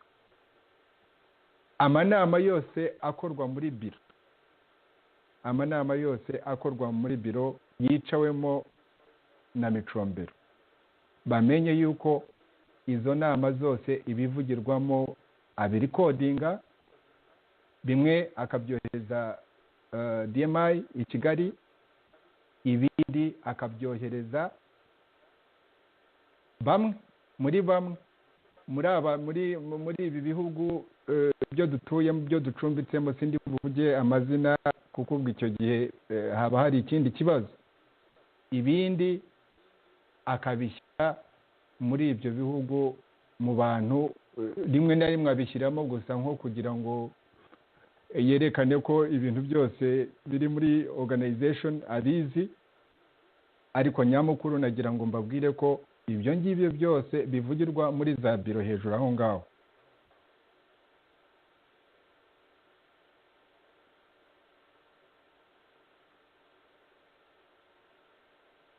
haje ikibazo. Jonathan uranyumva? ndakumva Joseph. Theogene ndumva agize ikibazo. Hagati aho ngaho wenda waba ufashe ijambo mbere kugira ngo abashe kugaruka. Urakoze cyane bwana Joseph. Ngira ngo ibyo yari amaze kwerekana imikorere ya Micombero mu isano rye na Kigali na DMI i Kigali, ndetse n'imikoranire ye n'izindi nzego z'amaperereza, uburyo ibyo bikorwa byose bikorwa mu by'ukuri nk'uko umuhuzabikorwa wacu mukuru yari avuze. Hari byinshi twanze nyine no gushyira hanze, ariko hari igihe bizagenda biba ngombwa bimwe na bimwe bize ahagaragara. Icyo nshaka kuvuga ni iki gusa kuri iyi Micombero arimo hano yari amaze kuvuga. Ndagira ngo mvuge ese ahubwo kuki batekinisiye n'abayesikoti na muramu wa Kayumba ari bo baje kuvuga ibi ngibi. Icyo nacyo turi buze kukigarukaho. Micombero aravuga ngo nta mpamvu yo kwinjira mu matora ngo mu gihe bazi bizavamo. Nta demokarasi ihari, amategeko agamije kwimika umuntu umwe, nta bwisanzure, nta komisiyo y'amatora ikorera urwego rumwe. Ibi byose nawe wamubaza ese muri we aho avuga ngo ihuriro rishaje arimo ngo naho niho bahagaze kuki, bahagaze mu biki, aho baniga amatora, ibyo bise ingirwamatora. Ndamubaza ikibazo nk'icyo nabajije Hakizimana, uretse ko we afite n'abandi akorera nk'uko twagumye tunabivuga, we asanga bafite ubwisanzure cyangwa se demokarasi mu byo bise ingirwamatora mu mezi 4 cyangwa 5 ashize. Ndagira ngo azambarize Kayumba wamwimitse amubaze we yimitwe nande, niba umuntu abasha kwiyimika. Nongere mubaze nti ese niba mwiba amatora y'impunzi uwabaha igihugu byagenda bite? Nongere mubaze iki kibazo nanone aho avuga ngo nta bwisanzure buhari mu Rwanda, aho avuga ngo abanyamashyaka bafunzwe cyangwa se abasirikare, arahera kuri uwari perezida Pasiteri Bizimungu, ariko ntashobora gutanga ibisobanuro by'uburyo yamugambaniye, kuko misiyo yari afite ajya kuba esikoti kwa Bizimungu yari iyo kumurimbura. Yasize abikoze. Aho Bizimungu bageze ahagejejwe mu by'ukuri na Micombero. Ibirego yajyanye kwa Kanywa Musayisiniya. Aba bandi avuga, reka tuze no kugaruka no kuri Deo Mushayidi, aho tuze no kugaragaza ubugambane yakorewe na bagenzi be bari kumwe mu ishyaka. Ubumwe muri bakaba ari ni Kigali, akaba yaragororewe. Aha rero ariko Jonathan, abantu batwumva. uranyumva Ndakumva Joseph. Mugiye ubaza uvuga wagambaniye Mushayidi ni Karangwa Semushi, kandi rero tuzanamugarukaho nk'uko wari ubivuze. Abo bose twari twarayabwiribuka yuko Karangwa Semushi yashatse kuza muri platform, akaba yarashyigikiwe n'abantu bamwe bo muri FDU inkingi, tukabyanga kuko twari tuzi ko akorera DMI, yagiye akorana na Bakayumba, yagiye akorana n'abandi bo muri DMI, tukabyanga. Ariko abo ba Micombero ndetse na Condo bakaba aribo ba mbere bahoraga bakora pression bafatanyije nabo muri FDU ngo tuzane iryo shyano rya DMI ryari muri PDP Imanzi, kandi ntabwo Karangwa Semushi yari wenyine ukora DMI, hari n'undi umwavuka ndetse w'inshuti magara ya Micombero banakorana, w'inshuti magara ya Micombero banakorana. Jonathan, barakorana na Micombero, bakomoka hamwe muri Kongo, barakorana. Nagira nkungurure tuzabigaruka kandi. Yes, gukora nabyo barakorana kuko ni abakozi ba Kanywa Musayisiniya. Yego. Ibyo nagira ngo nanabihuze kuko hari n'ikibazo abantu bavuze ngo noneho ngo Micombero ngo yavuze ngo yavuze Kagame. Nabyo turi buze kubigeraho. Ariko se yavuze Kagame yarushije Deo Mushayidi, yarushije Karangwa Semushi nako. Ntabwo yarushije Karangwa Semushi kumuvuga, na Karangwa Semushi nawe yajyaga kagiye guhamiriza i Kigali, bagororeye umwanya kahoze gatuka Kagame kitahuka. Evode ni Evode ushatse kuvuga wenda, cyangwa n'uriya wundi? Ni Evode ndayishatse kuvuga. Na Rukera Ntare nawe wagiye konka ejo bundi. Abo bose se ninde utaravuze nabi Kagame? Ntabwo ari cyo kibazo kuvuga nabi Kagame. Icyo nicyo nagira ngo abanyarwanda bo kujya bibeshya, kuko gutuka Kagame mu bakozi ba Kagame rwose ibyo ntabwo ari igitangaza. Bamwe barabyemerewe ndetse banababwira bati mujye munyaruka mu mutuke rwose, mu ntuke. Ikindi nashaka kugarukaho Bwana Joseph, niba unyumva neza. Ndakumva neza. Nashaka kugaruka aho yageze kuri Rugigana Ngabo, atinya no kuvuga ko ari murumuna wa Kayumba. Yabyibagiwe. Kubera iki? Kubera ko azi ko DMI imuhagaze ku gakane ari Kayumba wayubatse. Yego.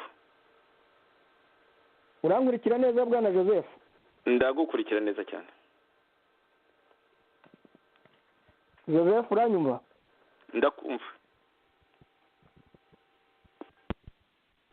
Ndakumva ahubwo wanza ari wowe utanyumva Jonathan. Jya uranyumva Joseph?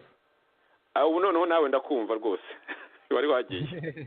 nigeze kugira ibibazo ariko nabakurikiranye numvise Musonera wadukurikiranye yakomeje aho nari ndangirije navugaga nyine cyane cyane guhanura abo twasize inyuma nyine kubabwira ngo ibintu byo bakora barusheho kubikorana ubushishozi kubera ko urumva ko DMI mu bukorikori bwayo n'ubushobozi bwayo noneho yigarurije ubuyobozi bukuru muri RNC ishaje mu bushorishori kuko uwo nguwo Micombero inama zo bakora byose kandi ibyo ndabivuga kuko mbifitiye ubuhamya sinzabutangaza ariko mbifitiye ubuhamya akora recordings z'inama zose uretse ko atari we wenyine ariko undi ukiri muri biro iyo RNC mbaye mupfuye akabanga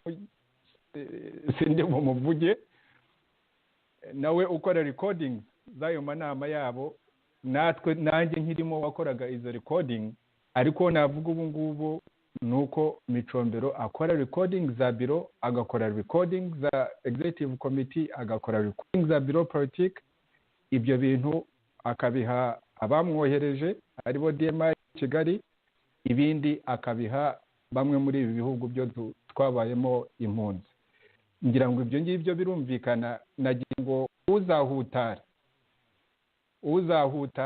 muri abo bayobozi n'abayoboke batazavuga ngo ibintu ntabwo bari babizi ibi ngibi mbivugiye kubera ko ntekereza ko ubuzima bwa buri munyarwanda wese yaba ari uwo turi kumwe muri opposition cyangwa tutari kumwe muri opposition ibyo bintu byo kuba umuntu yatekereza ko ubuzima bw'umunyarwanda uwo ari we wese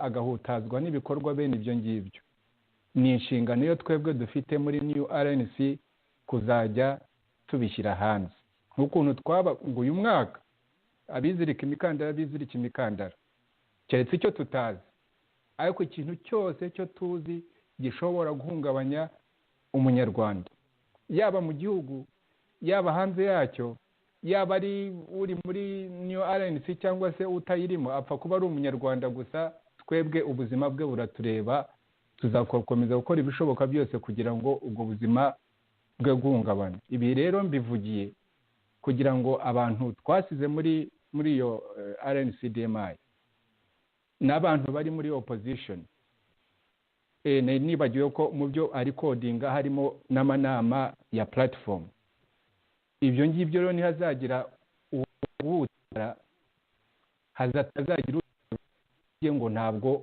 ngo babizi Joseph nicyo nagira ngo mvuge sinzi niba cyumvikanye ariko Musonera yanyunganiye yakivuze ariko nagira ngo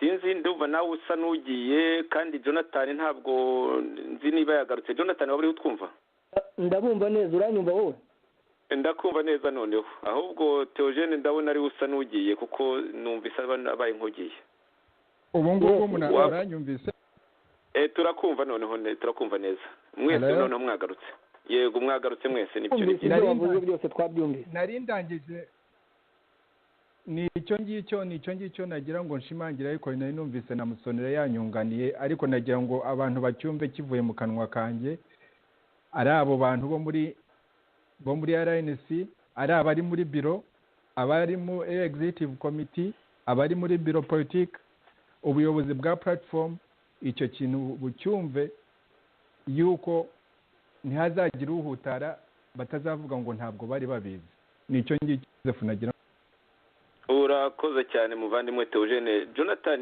hari icyo waba wifuza wenda kongeraho mbere yuko twumva na Frank Ntwari nyuma nyine ya DMI Micombero tukaba twakumva na Frank Ntwari hari icyo wumvaga wifuza kongeraho icyo nifuza kongeraho gusa nuko nagira ngo nkubwire ko aba ari Jean Paul Turayishimye ari Frank Ntwari ari na Micombero imvugo nimwe nihura na biriya Hakizimana yatangaje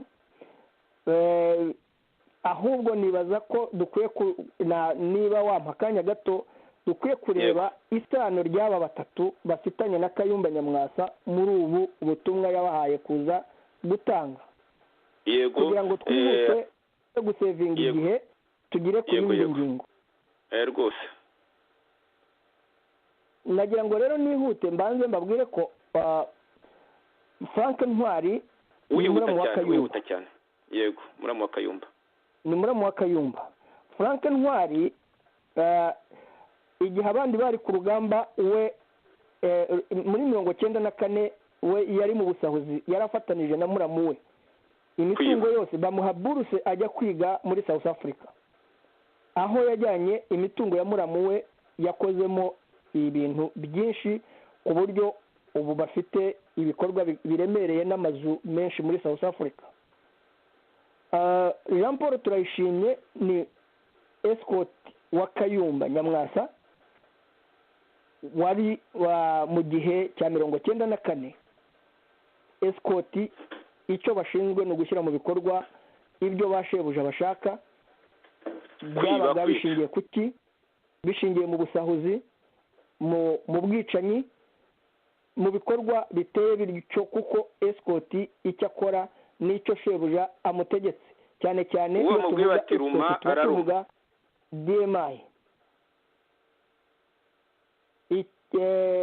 Micombero we yari umutekinisiye muri DMI, yabaye escort wa Kagame imbere wa Musayisiniya, aza koherezwa muri CND mu by'ukuri agiye gushyira mu bikorwa ubwicanyi bwagombaga gutegurwa no muri kiriya gihe cyategurwaga mu ihanurwa ry'indege. kandi bahise babikora barimbura imiryango myinshi rwose y'abahutu, tuzabigarukaho twaravuze ko tuzanabigarukaho. Abifitanyeho isano na Kayumba Nyamwasa kuko ari we ripoti nyinshi zanyuragaho nk'umukuru wa DMI, yaba ihanurwa ry'indege, yaba iyicwa ry'abaturage bishwe, cyane cyane harimo n'abatutsi baguye hariya impande za CND, indege igihanurwa no kuri Sonatube famille mututsi nzikomeza mu Jonathan benshi barahaguye kubera ko imihanda barayifunze, birara mu mazu y'abantu, barica kandi muribuka neza ko na mbere yaho habaye ubwicanyi bwagiye bukorerwa abapolitisiye bari mu mashyaka ya opposition ataravugaga rumwe na MRND.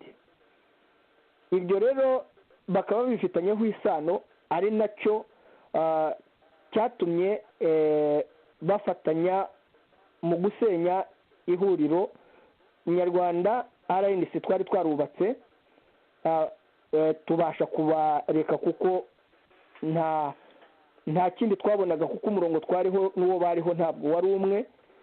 Ari nayo mpamvu ubu tubasha kuvuga ibi byose.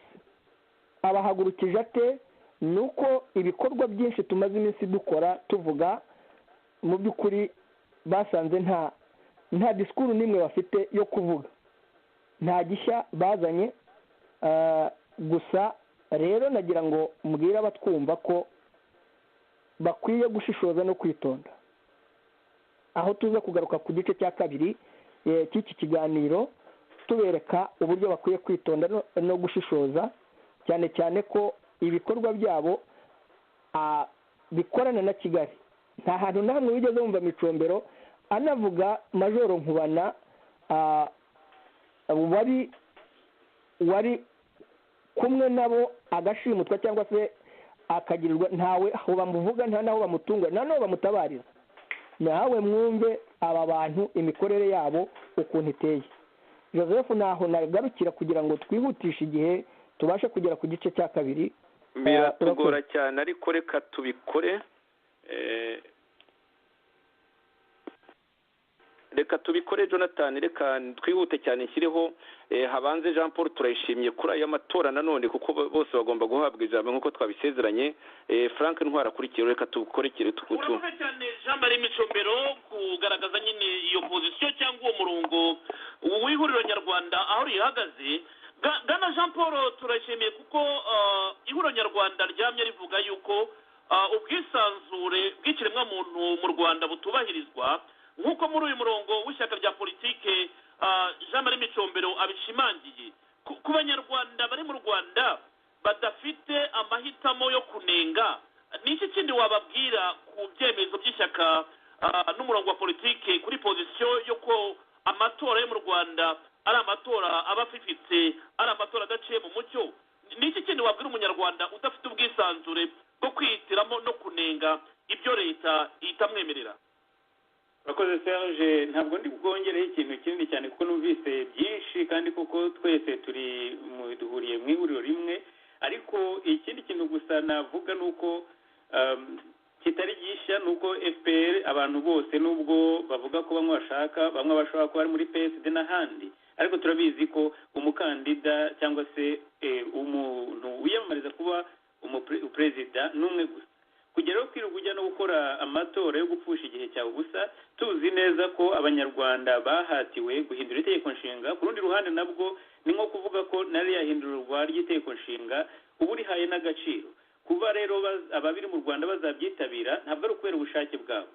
Hariya mu Rwanda urabizi ko cyangwa se bamwe batanabizi ko abantu bashinzwe imidugudu, abashinzwe ibarura baragenda babwira ko abantu bagomba kujya batanga imisanzu ya FPR.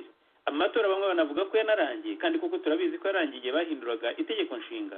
Ubu rero ibyo bagiye kujyamo ni ikinamico gusa, kubijyamo ni ukwendorsa cyangwa se ni ugushimangira yuko hari demokarasi mu Rwanda. Tubizi neza ko amatora yarangiye. Gusa ikindi navuga gitoya Serge, ni uburyo hari kiriya kintu cya hypocrisy mu cyongereza, yenda nagereranya n'uburyarya mu kinyarwanda, uburyo FPR yaje ivuga ko mu byo yanengaga ko Habyarimana yari umukandida umwe rukumbi. Uyu munsi nibyo dufite byonyine. Ikaba yaravugaga ko abona amajwi menshi, uyu munsi nibyo dufite hariya mu Rwanda. Ntabwo rero amatora nk'ariya adafite ubwo bwisanzure, ndetse Majoro Micombero yavugaga, ntabwo ari amatora twebwe yatugirira akamaro, ndetse n'umuturage ubwe arabizi ko kuzabikora ari ukubera ashaka gusa kunezeza FPR no kugira ngo buke kabiri. Ariko ariya matora buri muntu wese arayazi neza yuko ari amatora y'ikinamico gusa, atari amatora aciye mu mucyo. Serge, nareka n'abandi bakagira icyo bakivugaho niba hari icyo bakivugaho. Urakomeye cyane Frank Ntwari. Nk'uko bagenzi bacu babishimangira aha, hari abanyapolitike mu Rwanda baba babyumva mu nzira zitandukanye na pozisiyo y'Uronyarwanda, bo bumva yuko inzira ya demokarasi yaba ari nziza yaba ari mbi, bagomba kujya mu matora nabo bakagira uruhare rwabo. Kuri bo bakumva yuko ijwi ryabo mu matora riba rigomba kumvikana. Aho ngaho wabitubwira wiki Frank Ntwari? Urakoze Serge cyane, kandi nshimire na bagenzi banjye kuba basobanuye impamvu ihuriro ritajya mu ikinamico rya Kagame kugira ngo bajye gutesha umwanya abanyarwanda, cyangwa no kugira ngo bajye guhereza agaciro amatora already yabaye decided cyangwa yabaye rigged by Kagame. Ariko noneho mu by'ukuri nk'icyo mbashije, reka ngire ikintu nsobanurira abanyarwanda, kandi n'abo ba politicians babanze bumvireho uburyo koko aya matora ari ikinamico, cyangwa bitakwiye no guhabwa agaciro, uburyo abantu bakwiye no kwitabira basesagura umutungo w'igihugu udahari mu bantu bitwa n'inzara buri gihe kubera yuko amafaranga yikubiwe n'agatsiko gusa. Amatora, impamvu ihuriro ritajyamo amatora biba bigaragaza demokarasi, kandi kugira ngo ujye mu matora ni uko iyo demokarasi iba ifite amategeko igenderaho. None se Serge n'abatwumva bose, ushobora ute ikintu cya mbere Kagame yabanje gukora na leta ye y'agatsiko ka FPR ni ukugira ngo inige itegeko nshinga cyangwa irishimute. Itegeko nshinga abenda kubyumva cyangwa babyumva neza, ni uko itegeko nshinga no kuvuga ngo niryo ultimate law, niryo tegeko rirusumba ayandi yose. Iryo tegeko ryavugaga yuko nta muntu ushobora gutegeka u Rwanda inshuro ebyiri yikurikiranye. Niho mu cyongereza bavugira ngo under no circumstances. So umunsi rero ryahinduwe, ni ukuvuga ngo ubwo ni kudeta, leta yakorewe kudeta, itegeko ryakorewe kudeta. Ubu actually aho turi muri a legitimate leadership, iyobora igihugu kitagendera ku mategeko, kuko itegeko nshinga ryaraseshwe, ryarashimwe. ibyo rero bivuze iki serije ntushobora noneho kugira ngo ugiye kuorganizinga elections zitagendeye ku mategeko amategeko kuko niyo agomba gutanga freedoms rero tuvuga ni izihe ese uvuga ngo agiye practicing cyangwa kugira ngo yerekane yuko akorera muri democracy atazaba afite uburenganzira bwo kugira ngo abe yakora political gathering mu Rwanda mu gihe abantu bagiye hamwe kugira ngo baganire ku bintu bya politiki barafatwa bagafungwa ese uwo muntu azumva koko niba adafite uburenganzira bwo kuba yakihitiramo uwo yatora cyangwa niba yakihitiramo uwo yakamamaza ubwo urumva noneho azaba yubahiriza iyihe demokarasi ese niba n'atangazamakuru rizagaragariza abantu yuko ibintu birimo bivugwa kuko mu Rwanda nta tangazamakuru ryigenga rihari ni ukuvuga ngo ibyo Kagame avuze nibyo bizemezwa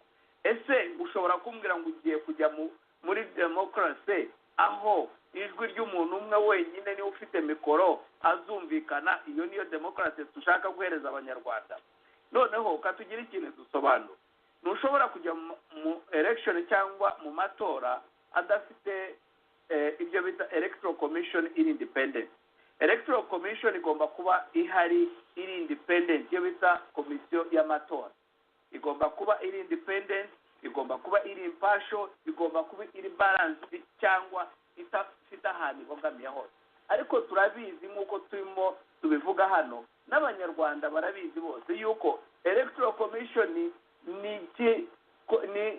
ni igikoresho cya Kagame yashyizeho kugira ngo kizakoresha amatora uko abishaka kugira ngo kizamulegitimizinge kuva ku itegeko nshinga yishe yashimutse gushyira kuri ya electoral commission yishyiriyeho ngo imukorere ibyo ashaka ese ku cyihuriro ku cy'abanyarwanda dushobora kugira ngo tujye muri iyo kinamico yo kwimika Kagame yo kumukurikira muri uko kurangaza abanyarwanda bahora avutsa uburenganzira bwabo n'ubuzima ikindi kugira ngo amatora abeho ni ibintu bita ngo habaho ibyo bita secret ballot ibi tuzi yuko there is no secret kuko Kagame niwe ubara amajwi abantu be nibo bayabara nibo bayatangaza na secret ihari niwe wenyine mukandida uhari kandi nta tegeko rinamwemerera kuko ntagomba kuba ahagarara itegeko ryari rihari yararisheshe kugira ngo we yiyimike none se twajya muri demokarasi twajya mu matora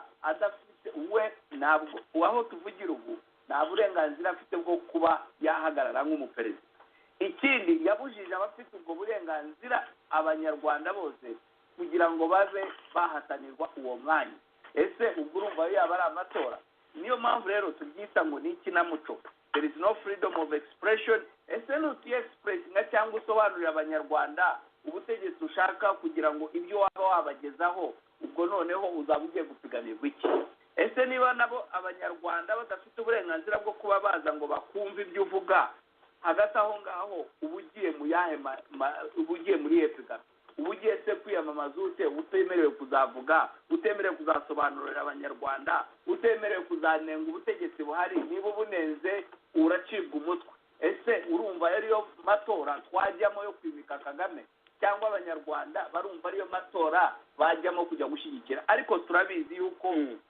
abanyarwanda nta burenganzira babifitiye nta bushobozi babifitiye bazakurikira nyine ibyo Kagame abategetse rero kugira ngo byumvikane neza ni ibintu bitatu nenda kugira ngo usobanurire abanyarwanda nta demokarasi iri mu Rwanda ahatari demokarasi nta amatora yahaba kuko amatora agendera ku mategeko mu Rwanda amategeko yitwa n'abakabaye bayarengera inzego zakabaye zikurikira umutekano w'abanyarwanda nizo zihungabanya umutekano wabo hagati aho tukumva conditions zose zihari zagatumye amatora abaho zose nazihari buri rwego urwo ari rwo rwose mwumva rero ibyo bintu tutajya mu ikinamico rya Kagame ahubwo tukwiye guhamagarira abanyarwanda bose bamenye yuko ibyo bintu biteye dushakisha uburyo tuzabyamagana ku mugaragaro abanyarwanda bose babibona murakoze serivisi Theogene uranyumva Hello Hello Oui Theogene ubanza yavuyeho. we ngira ngo ahari. Okay, wowe uranyumva neza, ngira ngo urumva iby'uwo muramu wa Kayumba. Ni n'umunyamategeko kimwe na Kayumba. Urumva ko avuga neza ibyo twavuze twitandukanya na RNC ishaje, RNCDMI. Itekinika rya Kayumba Nyamwasa warashimuse commission electorale, electoral commission, ahantu hari habuze freedom of expression, aho no kumuhuza bikorwa ari nawo mukuru w'ihuriro yabujijwe kuvuga, kugeza ko aho aburizwa no kujya kuvuga muri biro politique. None tukaba ibyo twagomba kuba twakavuze nyine mu nzego tubivuga ubu ngubu kuri radio, twageza tugashinga ibisani by'abatungo bikaba biriho bibavugisha ndongo. Jonathan rero kugira ngo wenda noneho tushyireho na micombero nayo ya bintu na background y'ubwicanyi ari buvuge tuyitangire mu by'ukuri tuzayirangize mu kiganiro gitaha, nagira ngo mu magambo atarenza iminota 2 ube wagira wenda icyo uvuga niba ubikeneye, cyangwa se twumve micombero nibwo kuko ibi byose n'ikinamico nabo barimo kuko bararikoresheje, ntabwo nsubiramo birasa n'ibyo navuze kare rwose n'ibyo Theogene yavuze, kugira ngo abatume nyine baze gukina ikinamico, ariko nta kintu gishya tubona, ahubwo bagakwiye kwibaza. Ufashe declaration y'ibyo twavuze ubari waradukurikira baravuga ibyacu neza bagakwiye kubyibaza bakibaza Kayumba ibintu dukora turi muri opposition. Yego, ubu wagira igihugu byagenda bite? Uryo reka rero dushyireho noneho micombero avuga ku bwicanyi, baramubusaba kuvuga ku bwicanyi bwabaye, wumve ayavuga nawe. Akoze cyane Frank Ntwari ku ngingo rwose usobanuye birambuye kandi byumvikana. Iyi ngingo tuzakomeza kuyigarukaho hagati muri uyu mwaka kugeza iyi ngirwamatora igiye kuba, ariko akabazo ka nyuma wenda Bwana Jean Paul, hari akabazo nakubaza kugira ngo dushimangire tunava kuri iyi ngingo tugana ku yindi. Leta y'u Rwanda yavuze yuko izishakamo amafaranga yose azajya muri iyi ngirwamatora. Byari bimenyerewe ko mu myaka yabanje amatora yabaga mu Rwanda, leta y'u Rwanda yahabwaga inkunga n'ibihugu by'amahanga. Waba ukeka ko biterwa n'iki ko leta y'u Rwanda ivuga yuko ariyo izashyiraho amafaranga, itazongera gusaba abanyamahanga kuzafinansa iyi ngirwamatora y'ikinamico? Buriya Serge hariya ni ukubeshya abanyarwanda kugira ngo batekereze ko iriya leta koko ishobora kuba ifite ubwo bushobozi, ariko ukuri ni uko yamenye ko kiriya ari igikorwa kidashyigikiwe ndetse kitanakunzwe ku isi hose, kubera biriya bintu byo gushaka kuguma ku butegetsi nyuma y'igihe wari waragenewe n'itegeko nshinga. Babonye ko bizabagora, ndetse gahunda zaratangiye mu mirenge, mu turere, aho abanyamuryango bose batangiye kujya bakusanywa no gushakisha amafaranga azashyigikira amatora. Ntabwo ari uko babifitiye ubushobozi, na buri munyarwanda wese utwumva arabizi neza ko ubukene bumeze nabi muri kiriya gihugu. Ntabwo amafaranga babuze amashanyarazi, babuze amazi, babuze za mitiweli, noneho ngo bazibonamo amafaranga yo kwishyura amatora. Ariko leta y'u Rwanda irabizi ko bizayibera ingorabahizi kubona amafaranga hanze mu gihe bariho bakora iki gikorwa nka kiriya, noneho itangira kubwira abaturage ko ibyo atari ikintu kigomba kubatera impungenge ko bazayikuramo. Ariko ikindi gitoya Serge, ejo bundi nyuma y'umushyikirano bavuze ko bafite amafaranga bazayabona, ariko nyuma yaho abategetsi bakaza kuvuguruzanya bavuga ko hari ikibazo cy'amafaranga u Rwanda rufite, kandi ko bishobora kuzasaba ko imisoro iziyongera. ari byo yenda tuzagarukaho umugani nk'uko babivugaga mu bindi biganiro. Imisoro iziyongera, bariho bashaka kugurisha abanyarwanda bose utwuma twa TVA batubaha mu ngo zabo aho bakorera, kugira ngo babone ko uburyo ayo mafaranga yaboneka, ariko n'uburyo bwo gucuruza abanyarwanda ibyo badafite. Ariko ndabizi neza ko ari ukubera ko bazi ko amafaranga bashobora kutazabona mu nguzanyo, mu mfashanyo, ahubwo bagahitamo kubwira abanyarwanda ko batari bubereke ko bafite intege nke, ko ayo mafaranga bafite ahandi bantu bazayakura kandi babizi neza ko ntayahari. Urakoze cyane Bwana y'uyu munsi. Bwana Jean Marie Micombero, mu Rwanda hari ubwoba buvanze n'ubwicanyi. Ubu bwicanyi nakomoza ku rupfu rw'umunyamategeko Maître Toyi Nzamwita wishwe na leta y'agatsiko mu ijoro rishyira ku 29 na 30 z'ukwezi kwa 12, aho twagiye tubona amafoto n'amavideo ko yari kumwe n'umucuranzi Koffi Olomide Olomide wari waje gukora igitaramo gisoza umwaka kuri Bonane muri Kigali Convention Center. Amakuru dufite magingo aya nuko abanyarwanda bafite ubwoba kugeza n'uyu munsi abanyamategeko bakaba bagisaba leta y'u Rwanda cyane cyane inzego z'ubutabera kuba zakora itohoza ikagaragaza uwaba ari inyuma muri urupfu rw'umunyamategeko Toyi Nzamwita. Jean Marie Micombero, ubwoba n'ububwicanyi abanyarwanda babyitwaramo bate kuko ni ibintu bihangayikishije abanyarwanda muri iyi minsi kandi banavuga yuko uko bimeze bishobora no kuzakomeza mu minsi iri imbere. Murakoze Serge, iki kibazo mu by'ukuri ni ikibazo gikomeye cyane kubera ko abanyarwanda nicyo bibaza mu buzima bwabo bwa buri munsi. Ariko mbere yo kugira icyo nkivugaho reka mbanze nifatanye n'umuryango wa Nzamwita Toyi, umunyamategeko ejo bundi wasagariwe akicwa n'abari bashinzwe kuba bakamuha umutekano. Ndifatanya n'umuryango we n'inshuti ze mu kabaro bafite, cyane cyane ko Toyi ni umuntu twakuranye, ndamuzi neza byaba mu mashuri byaba mu kazi, kugeza ejo bundi mva mu gihugu ni umuntu nzi neza. Urupfu rwe rero rurababaje. Mu by'ukuri u Rwanda harimo ubwoba, ntabwo wavuga ubwoba ari utavuga n'ikibutera. Ubwoba abanyarwanda bafite barabuterwa na leta ibahutaza, ntabwo ibahutaza guhutaza bisanzwe, irabahutaza ibica. Leta ishinzwe kurengera abaturage niyo ibica. Kubica rero ntabwo ari iby'ejo bundi. Iyi leta iri ku butegetsi iyobowe na FPR ya Paul Kagame niyo yimitse igitugu uguhutaza. Uku guhutaza rero no kwica nibyo bitera ubwoba abanyarwanda. Abanyarwanda nuko akabi katamenyerwa, umuntu yakavuze ati bamenyera guhora bicwa buri munsi, ariko nta umuntu ushobora kuba mu buzima bwe aho bakagera yamenyera ikibi. Umuntu wese abashaka kugira ngo ikibi aho kiba kikagera yitandukanye nacyo.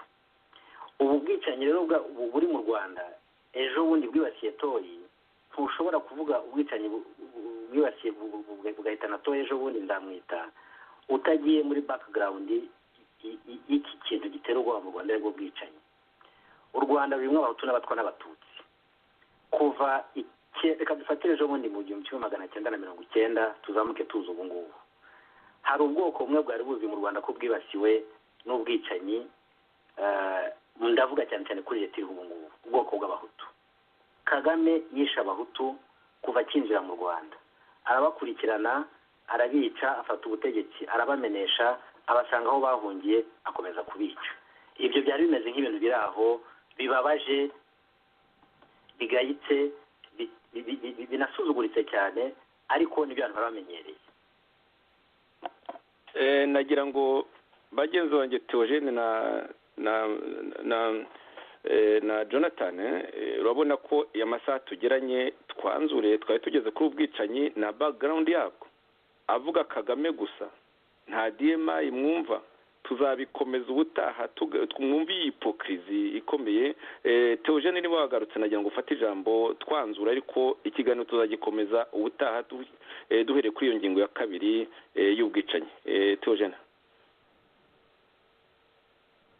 ubanza ataragaruka. Jonathan niba uriho unyumva, urumvise nyine Major Micombero wahoze ari Scott wa Kagame noneho akamushima ibikorwa bya DMA iby'ubwicanyi n'ubuhotozi n'ibindi, akamwohereza muri CND muri ya batayo, aho naho yakoze akazi keza cyane nyine ko guhotora, kuko indege bamaze kuyigusha bahotoye imiryango myinshi cyane, nzayigarukaho. None ntavuga ngo byose ni Kagame, byose ni Kagame. Jonathan ifata ijambo utunanzura kuko isaha itugeranye, tuzabikomeza utaha. Urakoze bwana Joseph. We aranabeshya nyine avuga ngo arajya muri background y'ubu bwicanyi ngo ahereye muri 90, ariko mu by'ukuri ntajya ntasobanura aba bahutu bishwe nande, biciwe iki, byagenze bite, ngo atange ibisobanuro bifatika uburyo system yari yubatse n'uburyo yateguye kwica aba bahutu, cyane ko afite n'uruhare no mu bagiye babica umugenda, ko ari nacyo yari ashinzwe igihe yari muri CND. Aha rero nuko nyine tudafite umwanya, ariko tuzabigarukaho. ibi byose bivuze ibiganiro tumaze iminsi tuvuga dusobanura uburyo DMI bitangiye kubacanga ku mugani wabo. Niyo mpamvu ubona Kayumba yabahagurukije kugira ngo byibuze bagire icyo bavuga, ngo bavuge Kagame. Nibyo koko Kagame niwe uri ku mutwe, ariko ni Kanywa Musayi senior ariko hari n'abamukurikiye abarimo Kayumba n'abandi. Kayumba wabaye wigirwa ku mpande ariko ushaka kugaruka ku ntebe y'ubwicanyi. Komeza Jonathan. Ikinababaje Joseph nuko aha nka Micombero muri iri shinyagura rye atanagaragaza neza ko Kayumba wari nawe wasenye inkambi zo muri Kongo. Ayo wakurikiye yabimwibukize se Serge wazici ko Serge atanabimwibutsa kandi yaracitse ku icumu ryo senya ry'inkambi. Tuzabigarukaho Jonathan, komeza. Serge ni mureshya nkwano we avuga ko nta Kayumba atigeze ajya no muri Kongo kurwana, bizi neza kandi ari wowe rwose ngira ngo ariho arabyerekana. Ni mureshya nkwano kuko komeza Jonathan. Naho ibi bya Micombero ni uburyo bwo kujijisha ngo ibikorwa bye bitagaragara arimo akora n'ubu ngubu mu butumwa afite, cyane ko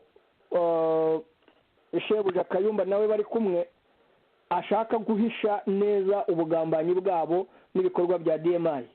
Ibi rero tukaba tuzabigarukaho, tukaba tubwira abanyarwanda gusa ngo bitonde bareke gukurikira iri kinamico.